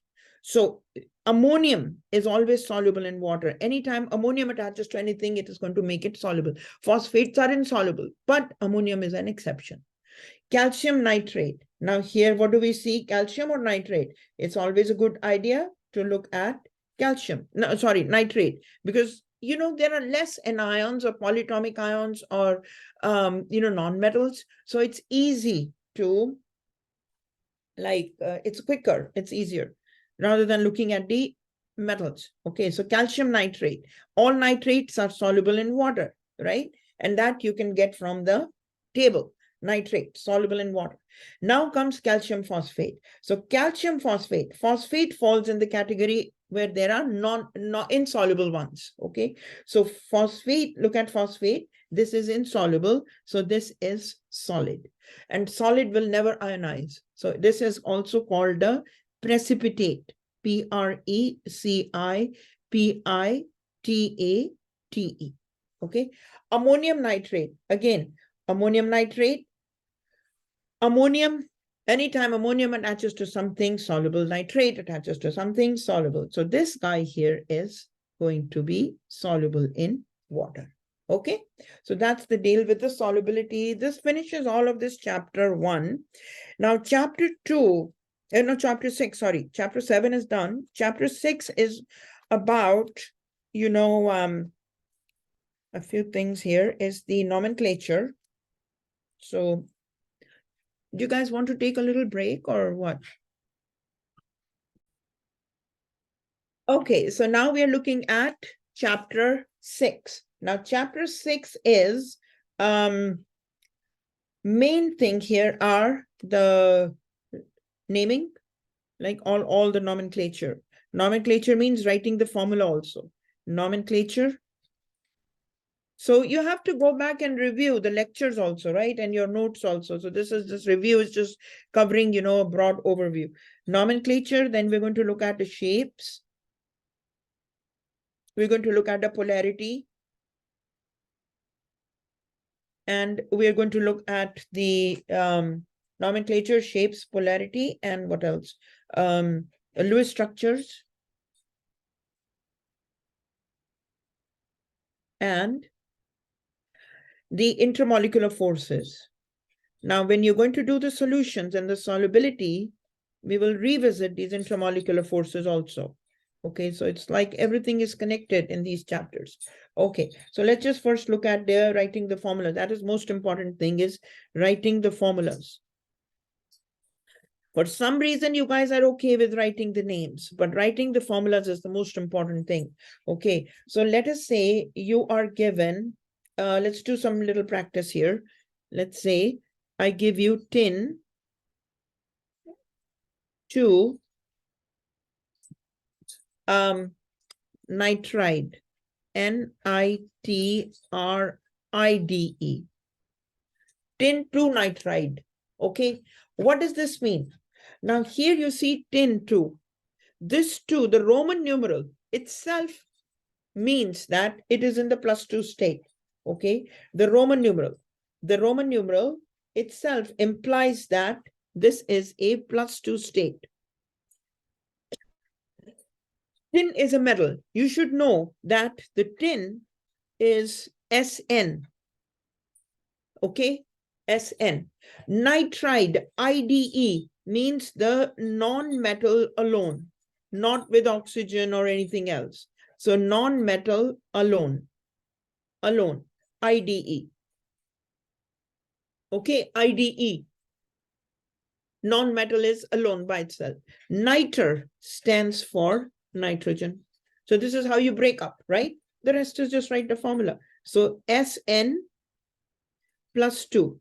Now, if we are talking of nitrogen, then if we know now we are talking about nitrogen, nitrogen is where? Nitrogen is in group 5A. You should know the charges. Now, all this was covered in the lecture, right?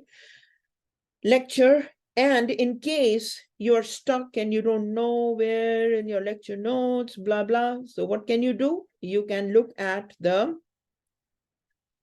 these charges right here. So table 6.2 also has the charges. So nitrogen, you see, has -3 charge. And this is on page 5. Okay, so page 5 in the handout. So let me put here, page. So one is on page 5, handout. You know, this relates to the charges, just the common charges. Okay, besides that, you would also need to look at the this guy, okay, table 6.5, which has the us and the ik terminology, the tables, the positives, the more than one type of positive charge. All right, so here is this on page 6. Okay, table 6.5 and table 6.2, 6.5 and 6.2.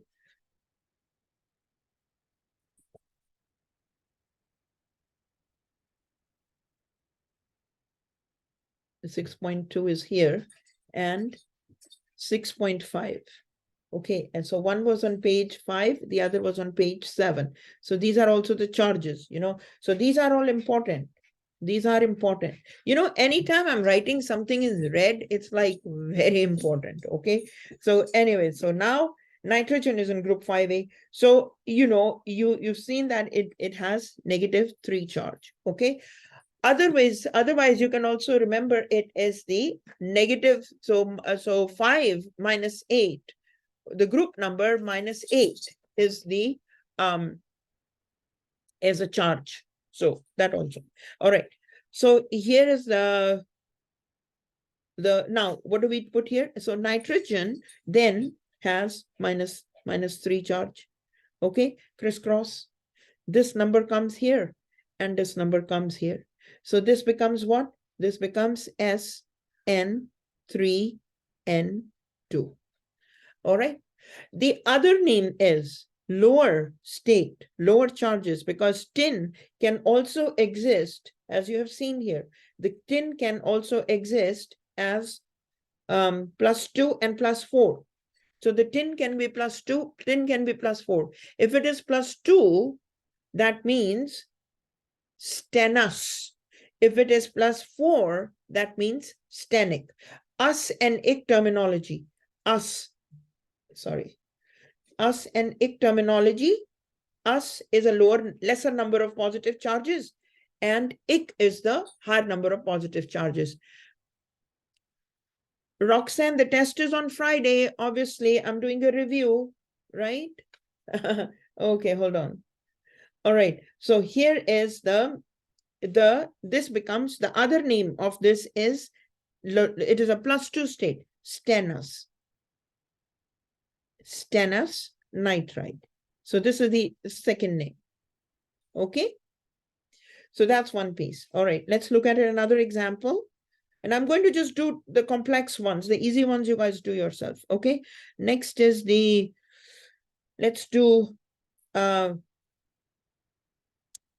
cupric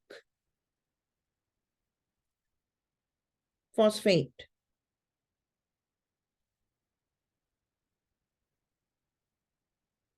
Okay, cupric phosphate. Write the formula of this. So what will you do? So cupric is, you should recognize this. This is coming from copper. Now, us and ic terminology, us is lower positive charges, lower plus charge, and ic is the higher number of positive charges. So it is us, it is ic. Ic means like copper. So you refer to the table or you memorize, right? You refer to the table. I would just say, just to be on the safe side, refer to the table 6 point, what was that? 6.5. Okay, so you will see copper is +1 and copper is +2. Okay, so cupric is the +2 state, higher oxidation state. Now, phosphate, recognize this. These are the polyatomic ion, PAI, polyatomic ion. And the formula of it is PO4 -3. And where are the polyatomic ions? So here is the polyatomic ions.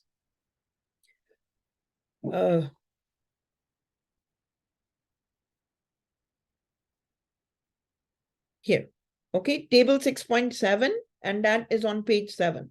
6.7, page 7. So start memorizing them. You know, you needed to memorize them. I have the worksheet for you for memorization, which is like a self-quiz you have to take, right?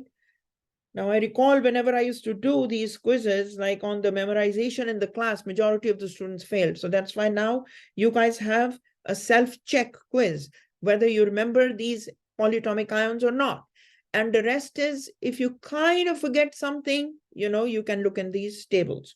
So that's the only thing, but you have to memorize them, okay? So phosphate, you see here is -3 charge, and this is the name phosphate, okay? So all this, all right? So here is the, so phosphate, -3 charge. So next is just put here, copper +2, phosphate -3. Now, anytime this number comes here, and this number comes here. Now, anytime a positive number, which is more than like 1, so 2 is more than 1. So what happens to phosphate? Phosphate is put in brackets. Okay, so now you have Cu3 brackets, PO4 whole twice. Okay, that is the formula. And the name is cupric phosphate. The other name is copper, COPPER, copper 2 phosphate. Okay, the next name. So either of the two names could be given. All right. All right. All right, let me just see. My dogs are barking too much. Just give me 1 minute. Okay, so this was page 6, table 6.5. And the one on the polyatomic ions was table 6.7 on page 7 in the handout. Okay, now, you know, if anyone is looking at this in the future semesters, and I have just, you know, refined the handout or changed the pages here and there a little bit, so refer to the tables that I'm mentioning. Okay, forget about the pages, but these tables are the ones that relate to the charges of the elements, right? So charges, so tables that relate to the charges of the elements. So you can miss that. So look at those tables with the charges on the elements and polyatomic ions. Okay, so those, so regardless which page or where they are, so but this is something that you guys should refer to and ideally memorize. Okay, I cannot emphasize this any further. You won't understand chemistry if you haven't memorized these. Okay, so anyways, so iron +2, sulfate is SO4, polyatomic ion. Okay, so polyatomic ions are easy because everything is stable about them. Their formulas are stable, the charges are stable. Okay, the only thing is we need to figure these out now. Ferrous is obviously iron, but a state means a lower state, lower. So it's a +2 state, a lower state. And that's from the table 6.5 on page 6. Okay. So iron +2 and sulfate -2. Okay. So when you crisscross, this number comes here and this comes here. But what happens here? In that case, FeSO4. Okay, so this also can be written as iron. This +2 and -2 cancel out, right? +2 and -2 cancels out. So what do you get? This then becomes iron 2 sulfate.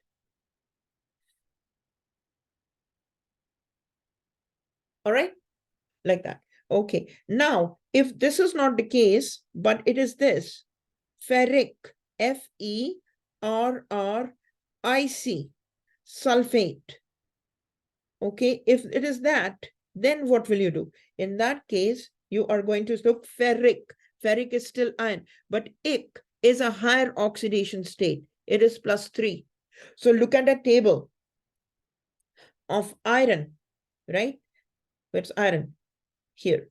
+2 and +3. So again, us and ic, ferrous and ferric. So make a note of these. Ferrous and ferric. Okay. So ic is +3. Sulfate, once again, a polyatomic ion.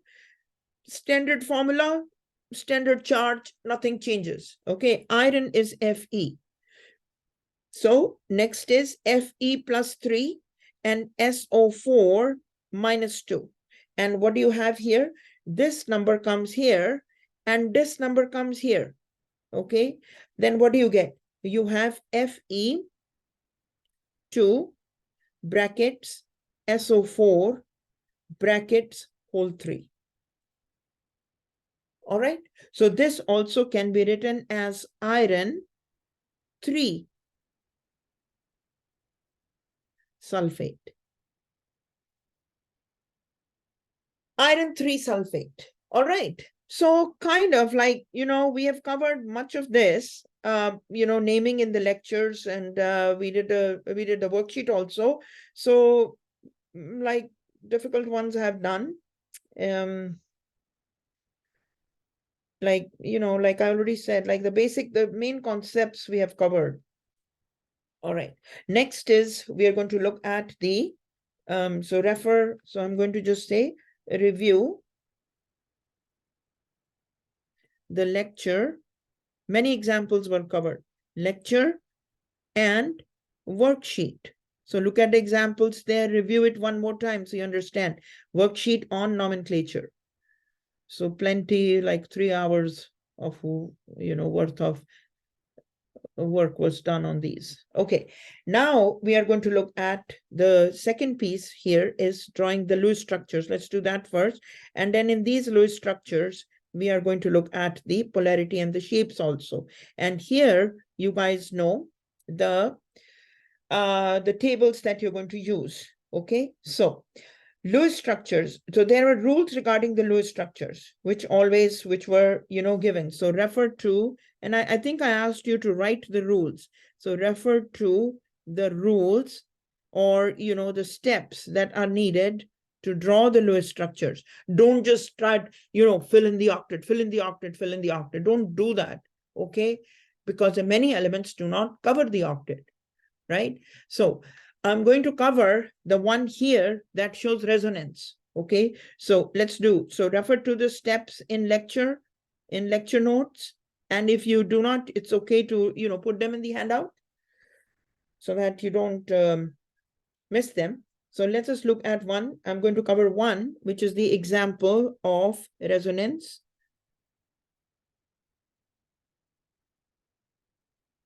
Okay, so here, let's look at PO3 phosphite -3. Okay, PO3 -3. So draw the Lewis structure, shapes, polarity, all that we will do. Okay, so here we have 1 phosphorus, 3 oxygens, and there are 3 electrons that is coming from the charges, right? That's the charges, the three charges. So one phosphorus always. So again, small sub questions, total number of valence electrons. So questions can be asked, calculate the total number of valence electrons. So total valence electrons. Okay, phosphorus, group 5A. Phosphorus is group 5A. So refer to the periodic table. From there, you will see oxygen is in group 5, group 6A. Okay, so therefore, phosphorus will make 3 and 5 bonds, and oxygen only makes 2 bonds. Now, how do you know that? And then electrons also. So oxygen, so phosphorus will bring 5 electrons, right? The group number, the 5 electrons, and oxygen, group number, 6 valence electrons, right? 6 valence electrons. The group number, and the valence electrons, they match, right? And these are the bonds. All right, so 6 electrons here. And so how many electrons are we have total? So one question can be asked, count the total number of valence electrons. Okay, so phosphorus is giving you 5 electrons, 6 threes are 18 electrons coming from oxygen, and 3 more charges here. So how much, what is that? 18, 19, 20, 21, 22, 23, 24, 25, 26. So 26 electrons are the total valence electrons. Now, which one is going to be the central atom? Okay, which one is the central atom? The central atom is the one that makes, number 1, more number of bonds.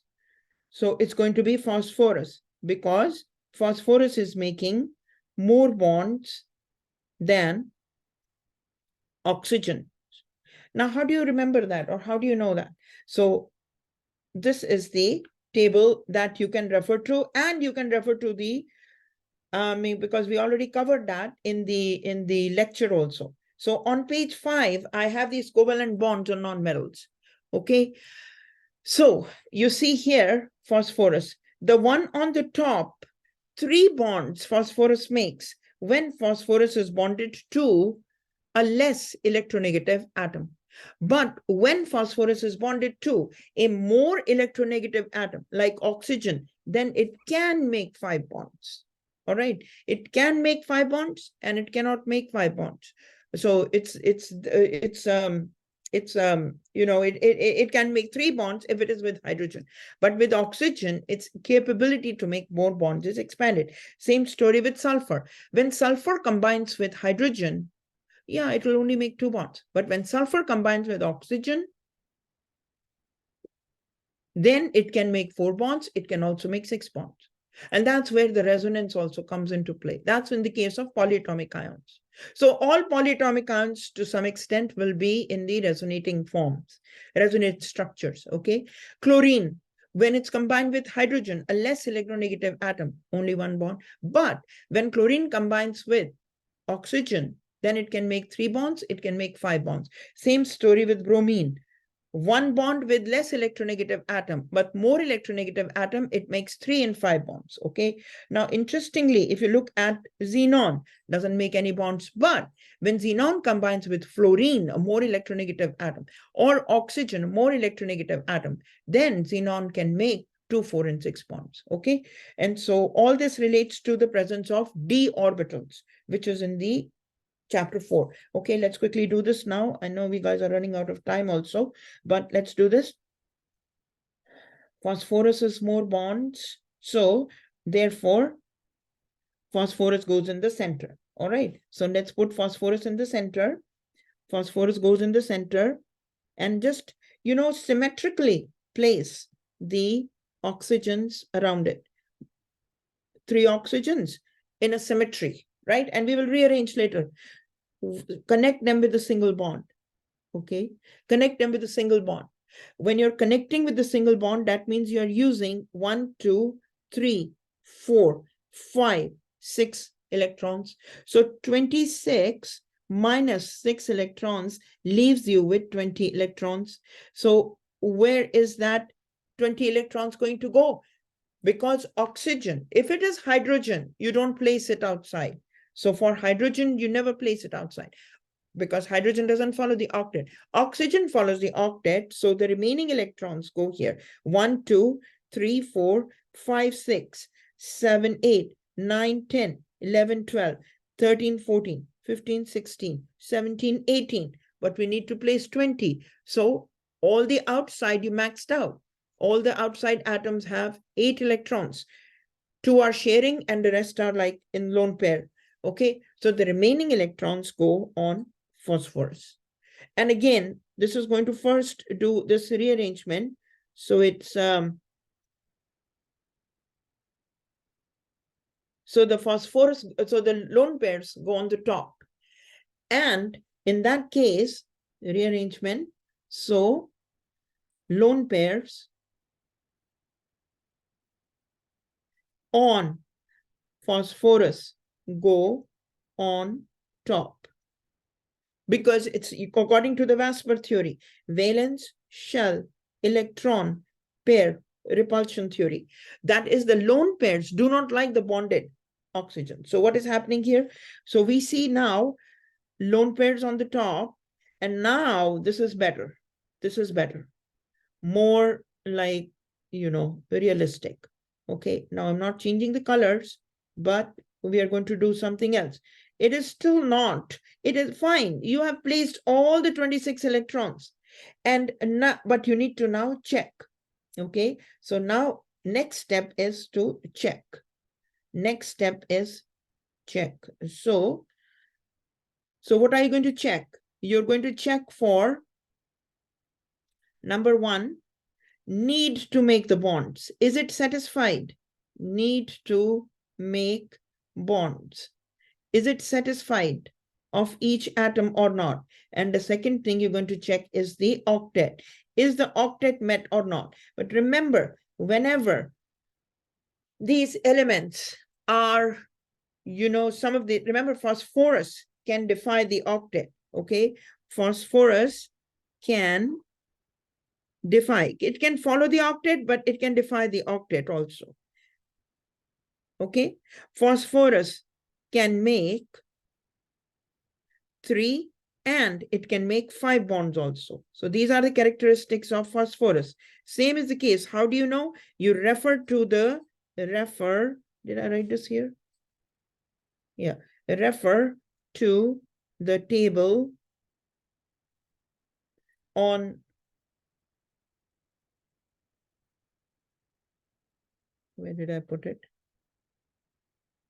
Here, page 5, this one, all these. So when they are in this more expanded state, when phosphorus is making 5 bonds, sulfur making 4 and 6 bonds, chlorine making 3 and 5 bonds, bromine 3 and 5, actually 3, 5, 7 bonds. Chlorine, bromine, iodine can make 3, 5, 7 bonds, okay? And xenon making 2, 4, and 6 bonds. In that case, they are defying the octet. They do not follow the octet in this case when they are making more than their usual type of bond. So make a note of that, okay? So now, so keep that on table on page 5 in handout, okay? Covalent bonds.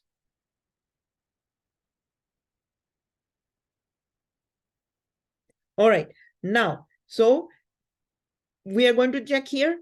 Phosphorus has 1, 2, 3, 4, 5, 6, 7, 8.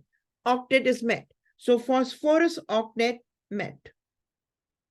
So phosphorus is good in this situation. Phosphorus and oxygen. Oxygen, each of the oxygen also have the octet met. 1, 2, 3, 4, 5, 6, 7, 8. Each of them have 7, 8. So the octets of oxygens is also met. But look at phosphorus. Phosphorus can make 3 bonds. So phosphorus is making 3 bonds and phosphorus is good, right? So bonds in phosphorus are 3. Phosphorus is fine. But oxygen, is none of the oxygens is making 2 bonds. So the oxygens are very unhappy. Oxygens are very unhappy in this case. So this is -3, right? Yeah, -3, PO3,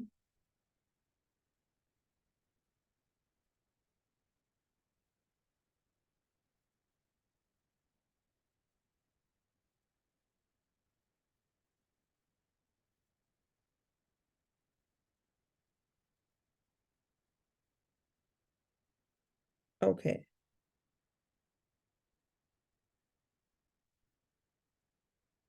Okay, so here for oxygens, it's not making two bonds, but then there are three charges also. Okay, the three charges are, we need to place those three charges also. So since oxygens are not making those three, so in this case, they will have to bear those three negative charges. Okay, and let me just double check. Give me 1 minute. Okay, so because it is not, so in this case, because there are three charges that have to be factored in, these three charges, okay? So we have to place these three charges somewhere, and this cannot go on the central atom. So we are going to place them on the outer atoms, oxygens. Each of the oxygens does not have the need to make the double bond satisfied or need to make two bonds satisfied. Therefore, it will be bearing those three charges, and you can show the same thing like this. Okay, so that's one piece. Now let's look at this is not an example of resonance. This is not an example of resonance, but this is what it is. Okay, so this is one molecule, one example, and I'll cover the resonance also in a minute. Okay, next look at now the shapes and polarity. Okay, shape. Now for the shape, remember A, X, E. If you do that, you are never going to go wrong. A stands for the central atom, and the central atom here is phosphorus. X stands for outer atoms. Outer atoms here are, these are also called the bonded atoms. Bonded atoms. And the atoms, we also look at as electron groups or electron clouds. E stands for the lone pair. Lone pair are the two electrons, and we show them as dots. And these are also called the non-bonded electrons. Non-bonded electrons. Or, this is also called the electron group. Non-bonded electron group. Okay, so same thing here. So A, in this case, is phosphorus. X is oxygen. And E. And this lone pair is on the central atom. Central atom. Okay, so E is the lone pair, and this lone pair is those two dots on phosphorus. Okay, so now so this group is like A, PO3 minus 3 is, so let me just put this here, P, oxygens. So it doesn't matter. The lone pair, these are the lone pairs on oxygens. It's not important. It doesn't matter. Okay, this doesn't matter. But what is important is the phosphate with this. So this stands for E, and that is called E1. This means one lone pair. Pair stands for pair by default means two electrons. Anything two, okay? These guys are X. So this is X3. And P is A. So this becomes A, X3, E1. Once you have that, you're the winner. Then you go and look at this table. Where is that table? Here. Right here. This table. So just look at AX3E1. That's it. You really cannot go wrong if you have the right Lewis structure. AX3E1. So forget about all this. So here, look at this. The number of bonded atoms or bonding electron groups. This is the bonded atoms. Number of non-bonding electron groups means non-bonding electron, like the lone pair. Okay. And then the electron geometry is from inside. Molecular geometry is outside. So for you guys, most likely it is molecular geometry. Okay, so just look at this. AX3E1 then corresponds to tetrahedral. Tetrahedral is the electron group geometry, but molecular geometry is the trigonal pyramid. So this comes out to be trigonal pyramid. So like a pyramid, so phosphorus is inside, lone pairs on the top, and here is one oxygen, another oxygen, another oxygen. So how does this come like this? It's like this. The base of the pyramid are these oxygens, and inside, just like the mummy, is the phosphorus. Hidden inside is the phosphorus and the, okay, and then the lone pairs on the top, like that, like this. So like a trigonal pyramid. Okay, so this is tied up to making the Lewis structure, pyramids. Okay, like that. Okay, so that's what it is. And then regarding the polarity. Now, there are two things regarding polarity. Anytime there is a lone pair on the central atom, a lone pair on central atom,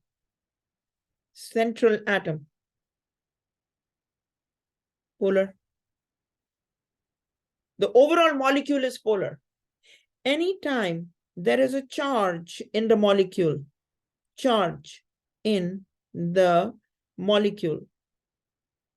polar. That also is a polar molecule. All right. Anytime there is unequal distribution of electrons, unequal distribution of electrons, polar, and the rest is non-polar. Okay, so in this case, what do you see? In this case, you have P, you have a lone pair on the top, and you have these oxygens bearing the charges. They are all octet is met, which is okay, but each of the oxygens is bearing a charge. Very, very polar molecule. So this is a polar molecule. Okay. Clear? So that's about polarity. And as you guys know, other than that, you're going to refer to this table on page 11, right? This one is also one. And then the other one is about the polarity. The electronegativity values are given. And you will see, so let's look at a few examples here. So page 11.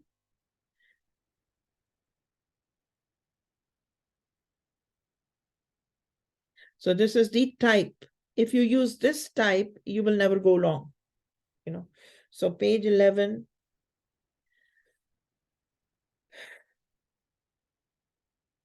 Okay, then that's one thing. And polarity is also, I already told you some of the rules, but for the polarity, this is on page 9. So that relates to the electronegativity values also. So page 9, tables. Okay, in handout. All right, now let's look at this guy. Let's look at another example.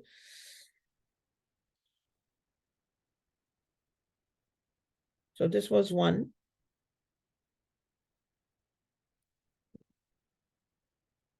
2.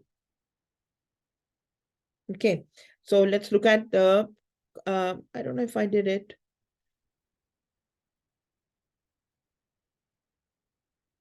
Sulfite, okay? So here, I'm going to do it quickly, so you just follow me now. So sulfite total. So there's 1 sulfur, there are 3 oxygens, there are 2 charges. So sulfur is 32.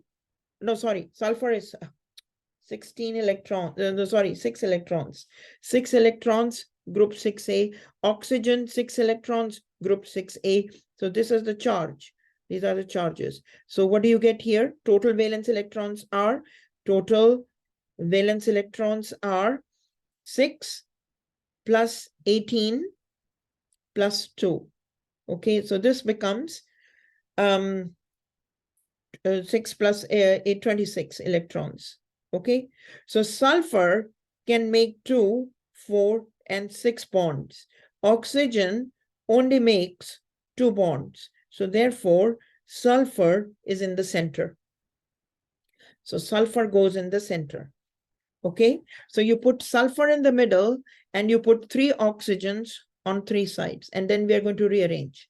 So 1, 2, 3. So you have used 1, 2, 3, 4, 5, 6 electrons. So 26 minus 6, and that gives you 20 electrons. So 20 are put remaining 1, 2, 3, 4, 5, 6, 7, 8, 9, 10, 11, 12, 13, 14, 15, 16, 17, 18. And then the remaining go on sulfur. So again, like I showed you, just make it like clear.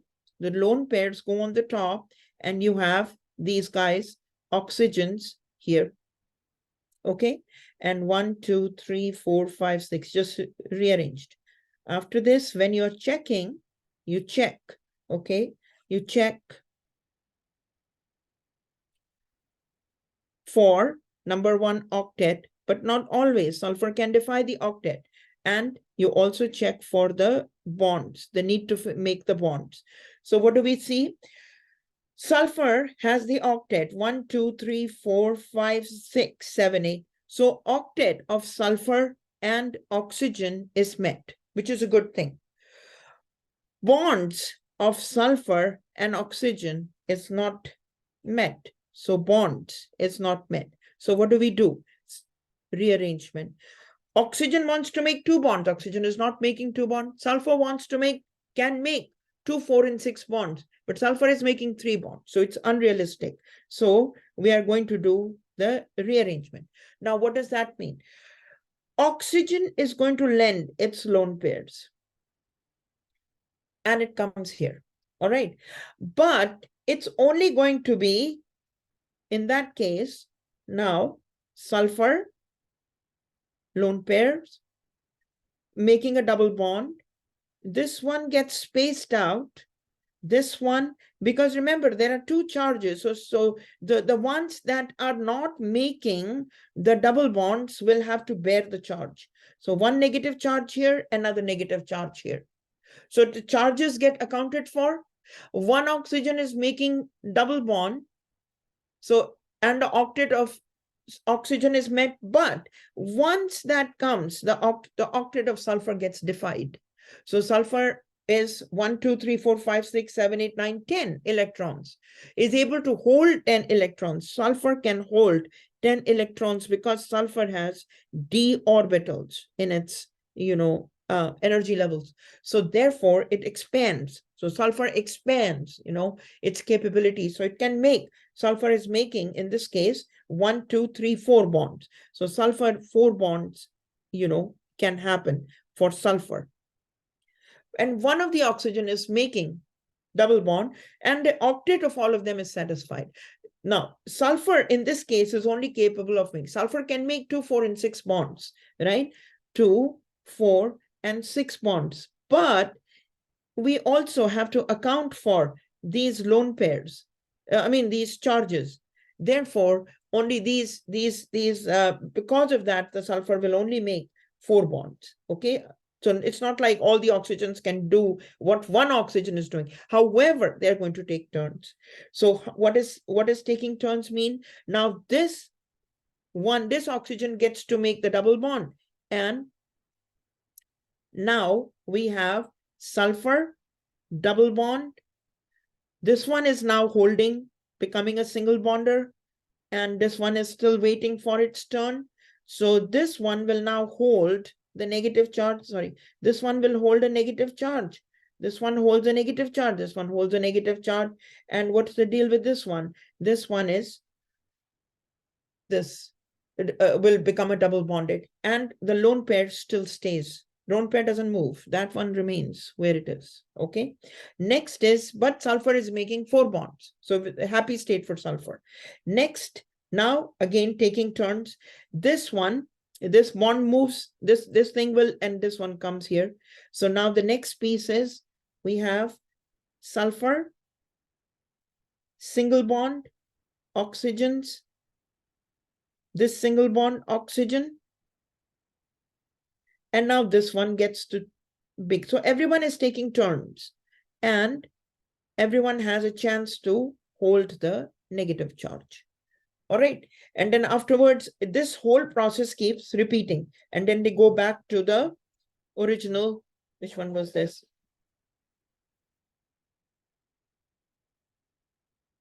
Yeah. Like this. But sulfur is only capable of making, or is only going to make 4 bonds, because two of them, so two there, because there are 2 charges, okay, and those have to be placed somewhere, and you can't just place them on sulfur. So the outer atoms have to wear, okay. But in this case, every atom gets a chance, oxygen atoms gets a chance to make double bond, at least for some point of the time. And then every atom of oxygen atom gets a chance to hold a negative charge, at least for some point of the time. So this is delocalization. Delocalization of double bond. So it's not localized. Double bond keeps shifting. And the charges also gets evenly distributed. Okay. So this is resonance, and these are the resonating structures.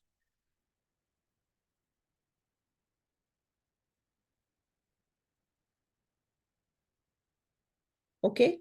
So once again, the polarity, because there is a charge. So polarity, and there is a central atom also has a lone pair. So this becomes a polar molecule. Polarity, it is a polar molecule because it has that. Polar molecule because it has got the charges, because of the charges and lone pair on sulfur. Okay, so that's the thing with the polarity.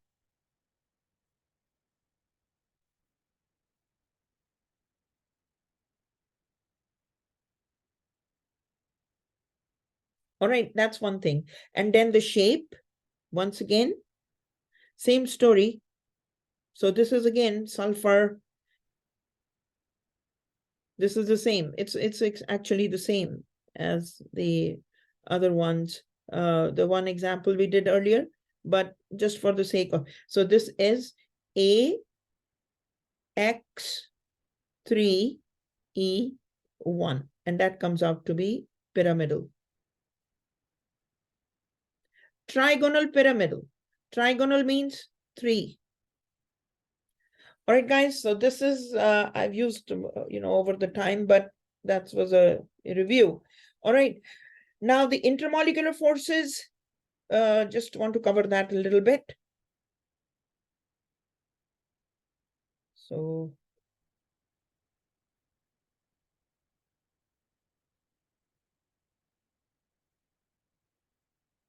One minute. Polarity.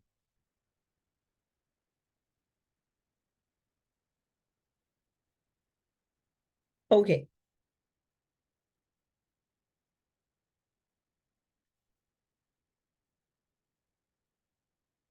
Intermolecular forces. Okay, intermolecular forces, 3 types. So London dispersion is present in all molecules. So London dispersion. If you're being asked London dispersion forces, all molecules have it. Okay. Dipole. Dipole, you're going to look at the electronegativity. Electronegativity values. So which one is more polar? Which side is more? So electronegativity, whichever the electronegativity is higher, that side, if the electronegativity is higher, the electrons will be pulled more that side, pulled more that side. Okay. For example, if you have like this Cl, and here you have hydrogens. So if you look at the three sides, you have carbon-hydrogen bonds, and the other side you have carbon and chlorine bond, right? And so if you look at the carbon-hydrogen is lower in hydrogen electronegativity is lower than the chlorine, right? So if you, and you can actually, if for just for the sake, if you look at it, hydrogen is 2.1, carbon 2.5, chlorine 3.0. So hydrogen electronegativity of hydrogen 2.1, carbon 2. Chlorine was 3.0. Carbon was what, 2.5? 2.5. Okay, so this is on page 9. Page 9. Electronegativity, EN values. Oh, electronegativity values. Okay, so here 2.5. So if you see the 2.5 for carbon electronegativity minus 2.1 for hydrogen electronegativity value. So what do you get here? 0.4. Okay, and chlorine is 3.0 chlorine electronegativity value minus 2.1 of carbon. That's the electronegativity, sorry, 2.5 of electronic. So this becomes 0.5. All right. So 0.5, that is the difference in electronegativity for the carbon-hydrogen bond and carbon and chlorine bond. The difference in electronegativity is 0.5 and 0.4. So which one is more? This is more. This is more difference. More the difference means that chlorine is more electronegative than carbon. Chlorine is more electronegative than carbon. Okay. Chlorine has a higher electronegativity also than hydrogen. So therefore, the overall net polarity is, uh-oh, what happened here?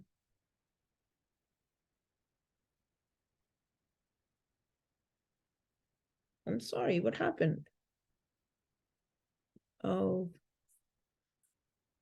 screen share, I'm sorry. Oh, I'm so sorry. This was momentarily, whenever we get these phones, I got, so right now it's okay. So here, the difference in the electronegativity.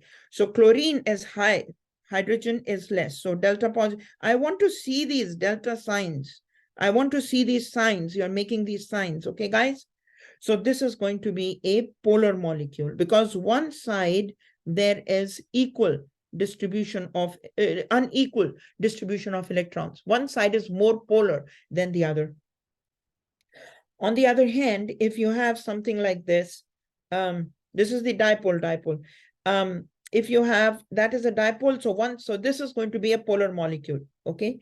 On the other hand, if you have the hydrogen bonding, that is hydrogen bonding.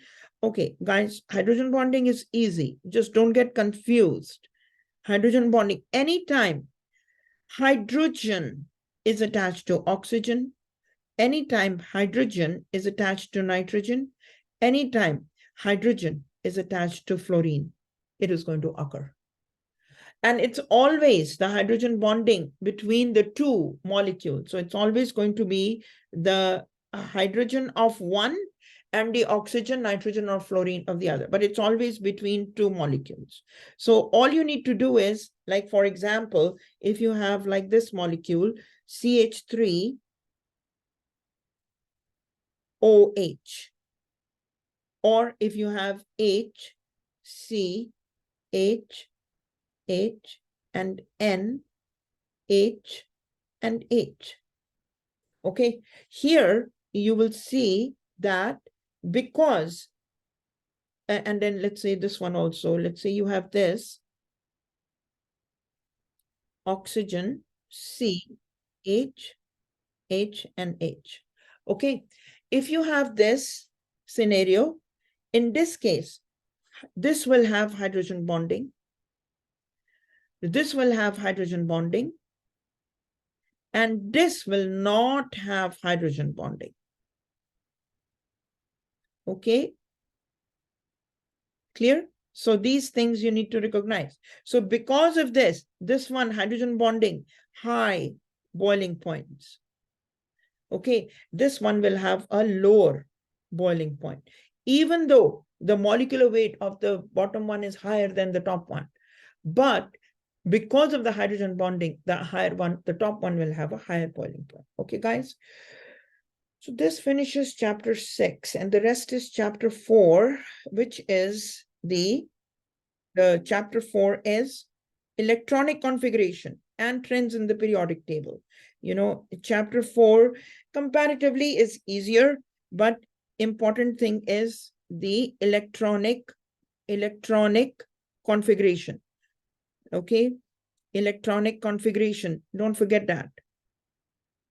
Okay, I'm using the my office hours also now. Electronic configuration, just make sure that you have 1s2, 2s2, 2p6, 3s2, 3p6, 4s2, 3d10, 4p6, 4p6, and then 5s2, and then 4d10, and then 5p6, then 6s2, then 4f14, 4f14, and then 5d10, and then 6p6, and then 7s2, and so forth.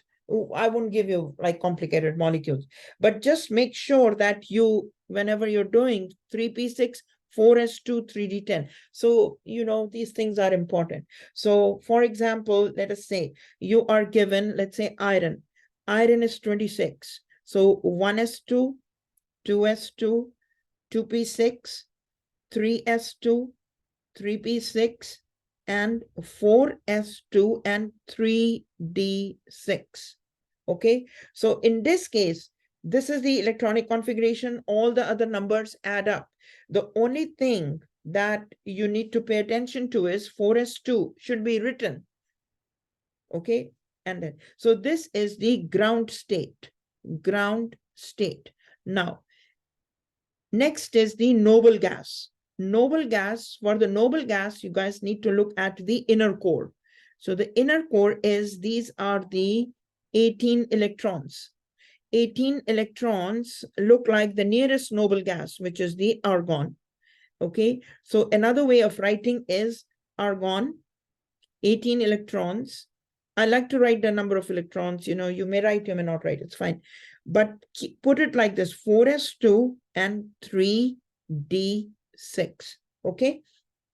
Now, 4s2 and 3d6. So here, this is the noble gas, or this is also called the condensed electronic configuration. Okay. So that's one way. Now, let's look at the excited. Now here, if they are asking which are the valence electrons, so the valence electrons are still present in 4s2 because 4 is highest shell number, highest energy level or shell number. It's placed like this because it's, you know, energy. It's their degree of freedom.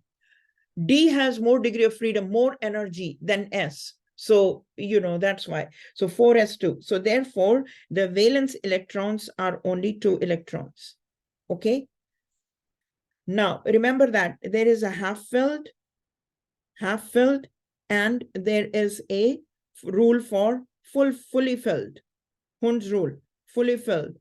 Orbitals are more stable. Fully filled orbitals, more stable. More stable. Okay. So here we see, what do you see? The half-filled and fully filled orbitals are more stable. Therefore, iron can exist as +2 and iron can exist as +3. So how will you write the electronic configuration of iron +2? Iron +2 is iron +2 is, and I'm going to just put it here, argon, inner core, 18 electrons, and 4s0. The electrons have gone from here, and 3d6. So that is iron plus 2. Means that 26 electrons minus 2 electrons. So a total of 24 electrons should be there. But iron can also exist in +3 state. And what is that? So here you have argon 18 electrons, and you have 4s0. The electrons, 2 electrons go from here, but 1 more electron goes from here, so that D can have 5. So in this case, 26 minus 3 electrons. These are electrons. And so you have 23 electrons for iron +3. Okay? And that, now why? Because this is half filled, and half filled is more stable. So that is why half filled. Okay.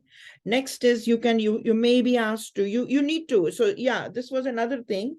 Orbital diagrams, you need to, sometimes you need to draw the orbital diagrams. Okay. So how do you draw the orbital diagrams? In this case, you will have Fe +3 would be, argon is there. So 4s and then 3d5. So 4s is 0, but 3d5, 4, 5. 1, 2, 3, 4, 5. And here you have 1. So this is 0. So nothing. Leave it empty, blank. But 3d5 looks like 1, 2, 3, 4, and 5. Okay, like that. So if you have, like, for example, sulfur -2, then in that case, it's 16 electrons plus 2 more. So 18 electrons. Okay. And when it prefers to take 2 electrons, because then it looks like argon 18. So this becomes 1s2, 2s2, 2p6, 3s2, and 3p6. So that's the thing. So they are all 18 electrons have been accounted for. So 3s2, 3p6. P can hold a maximum of 6 electrons. And there are here. All right. Okay. So I'm going to refer, because it's going to get, this has really gotten very long, but I'm going to say you refer, we covered a lot, refer to lectures on electronic configuration, okay, on electronic configuration, chapter 4, and trends in the periodic table, and trends in periodic table. All right. So let's stop recording. And thank you so much for your patience.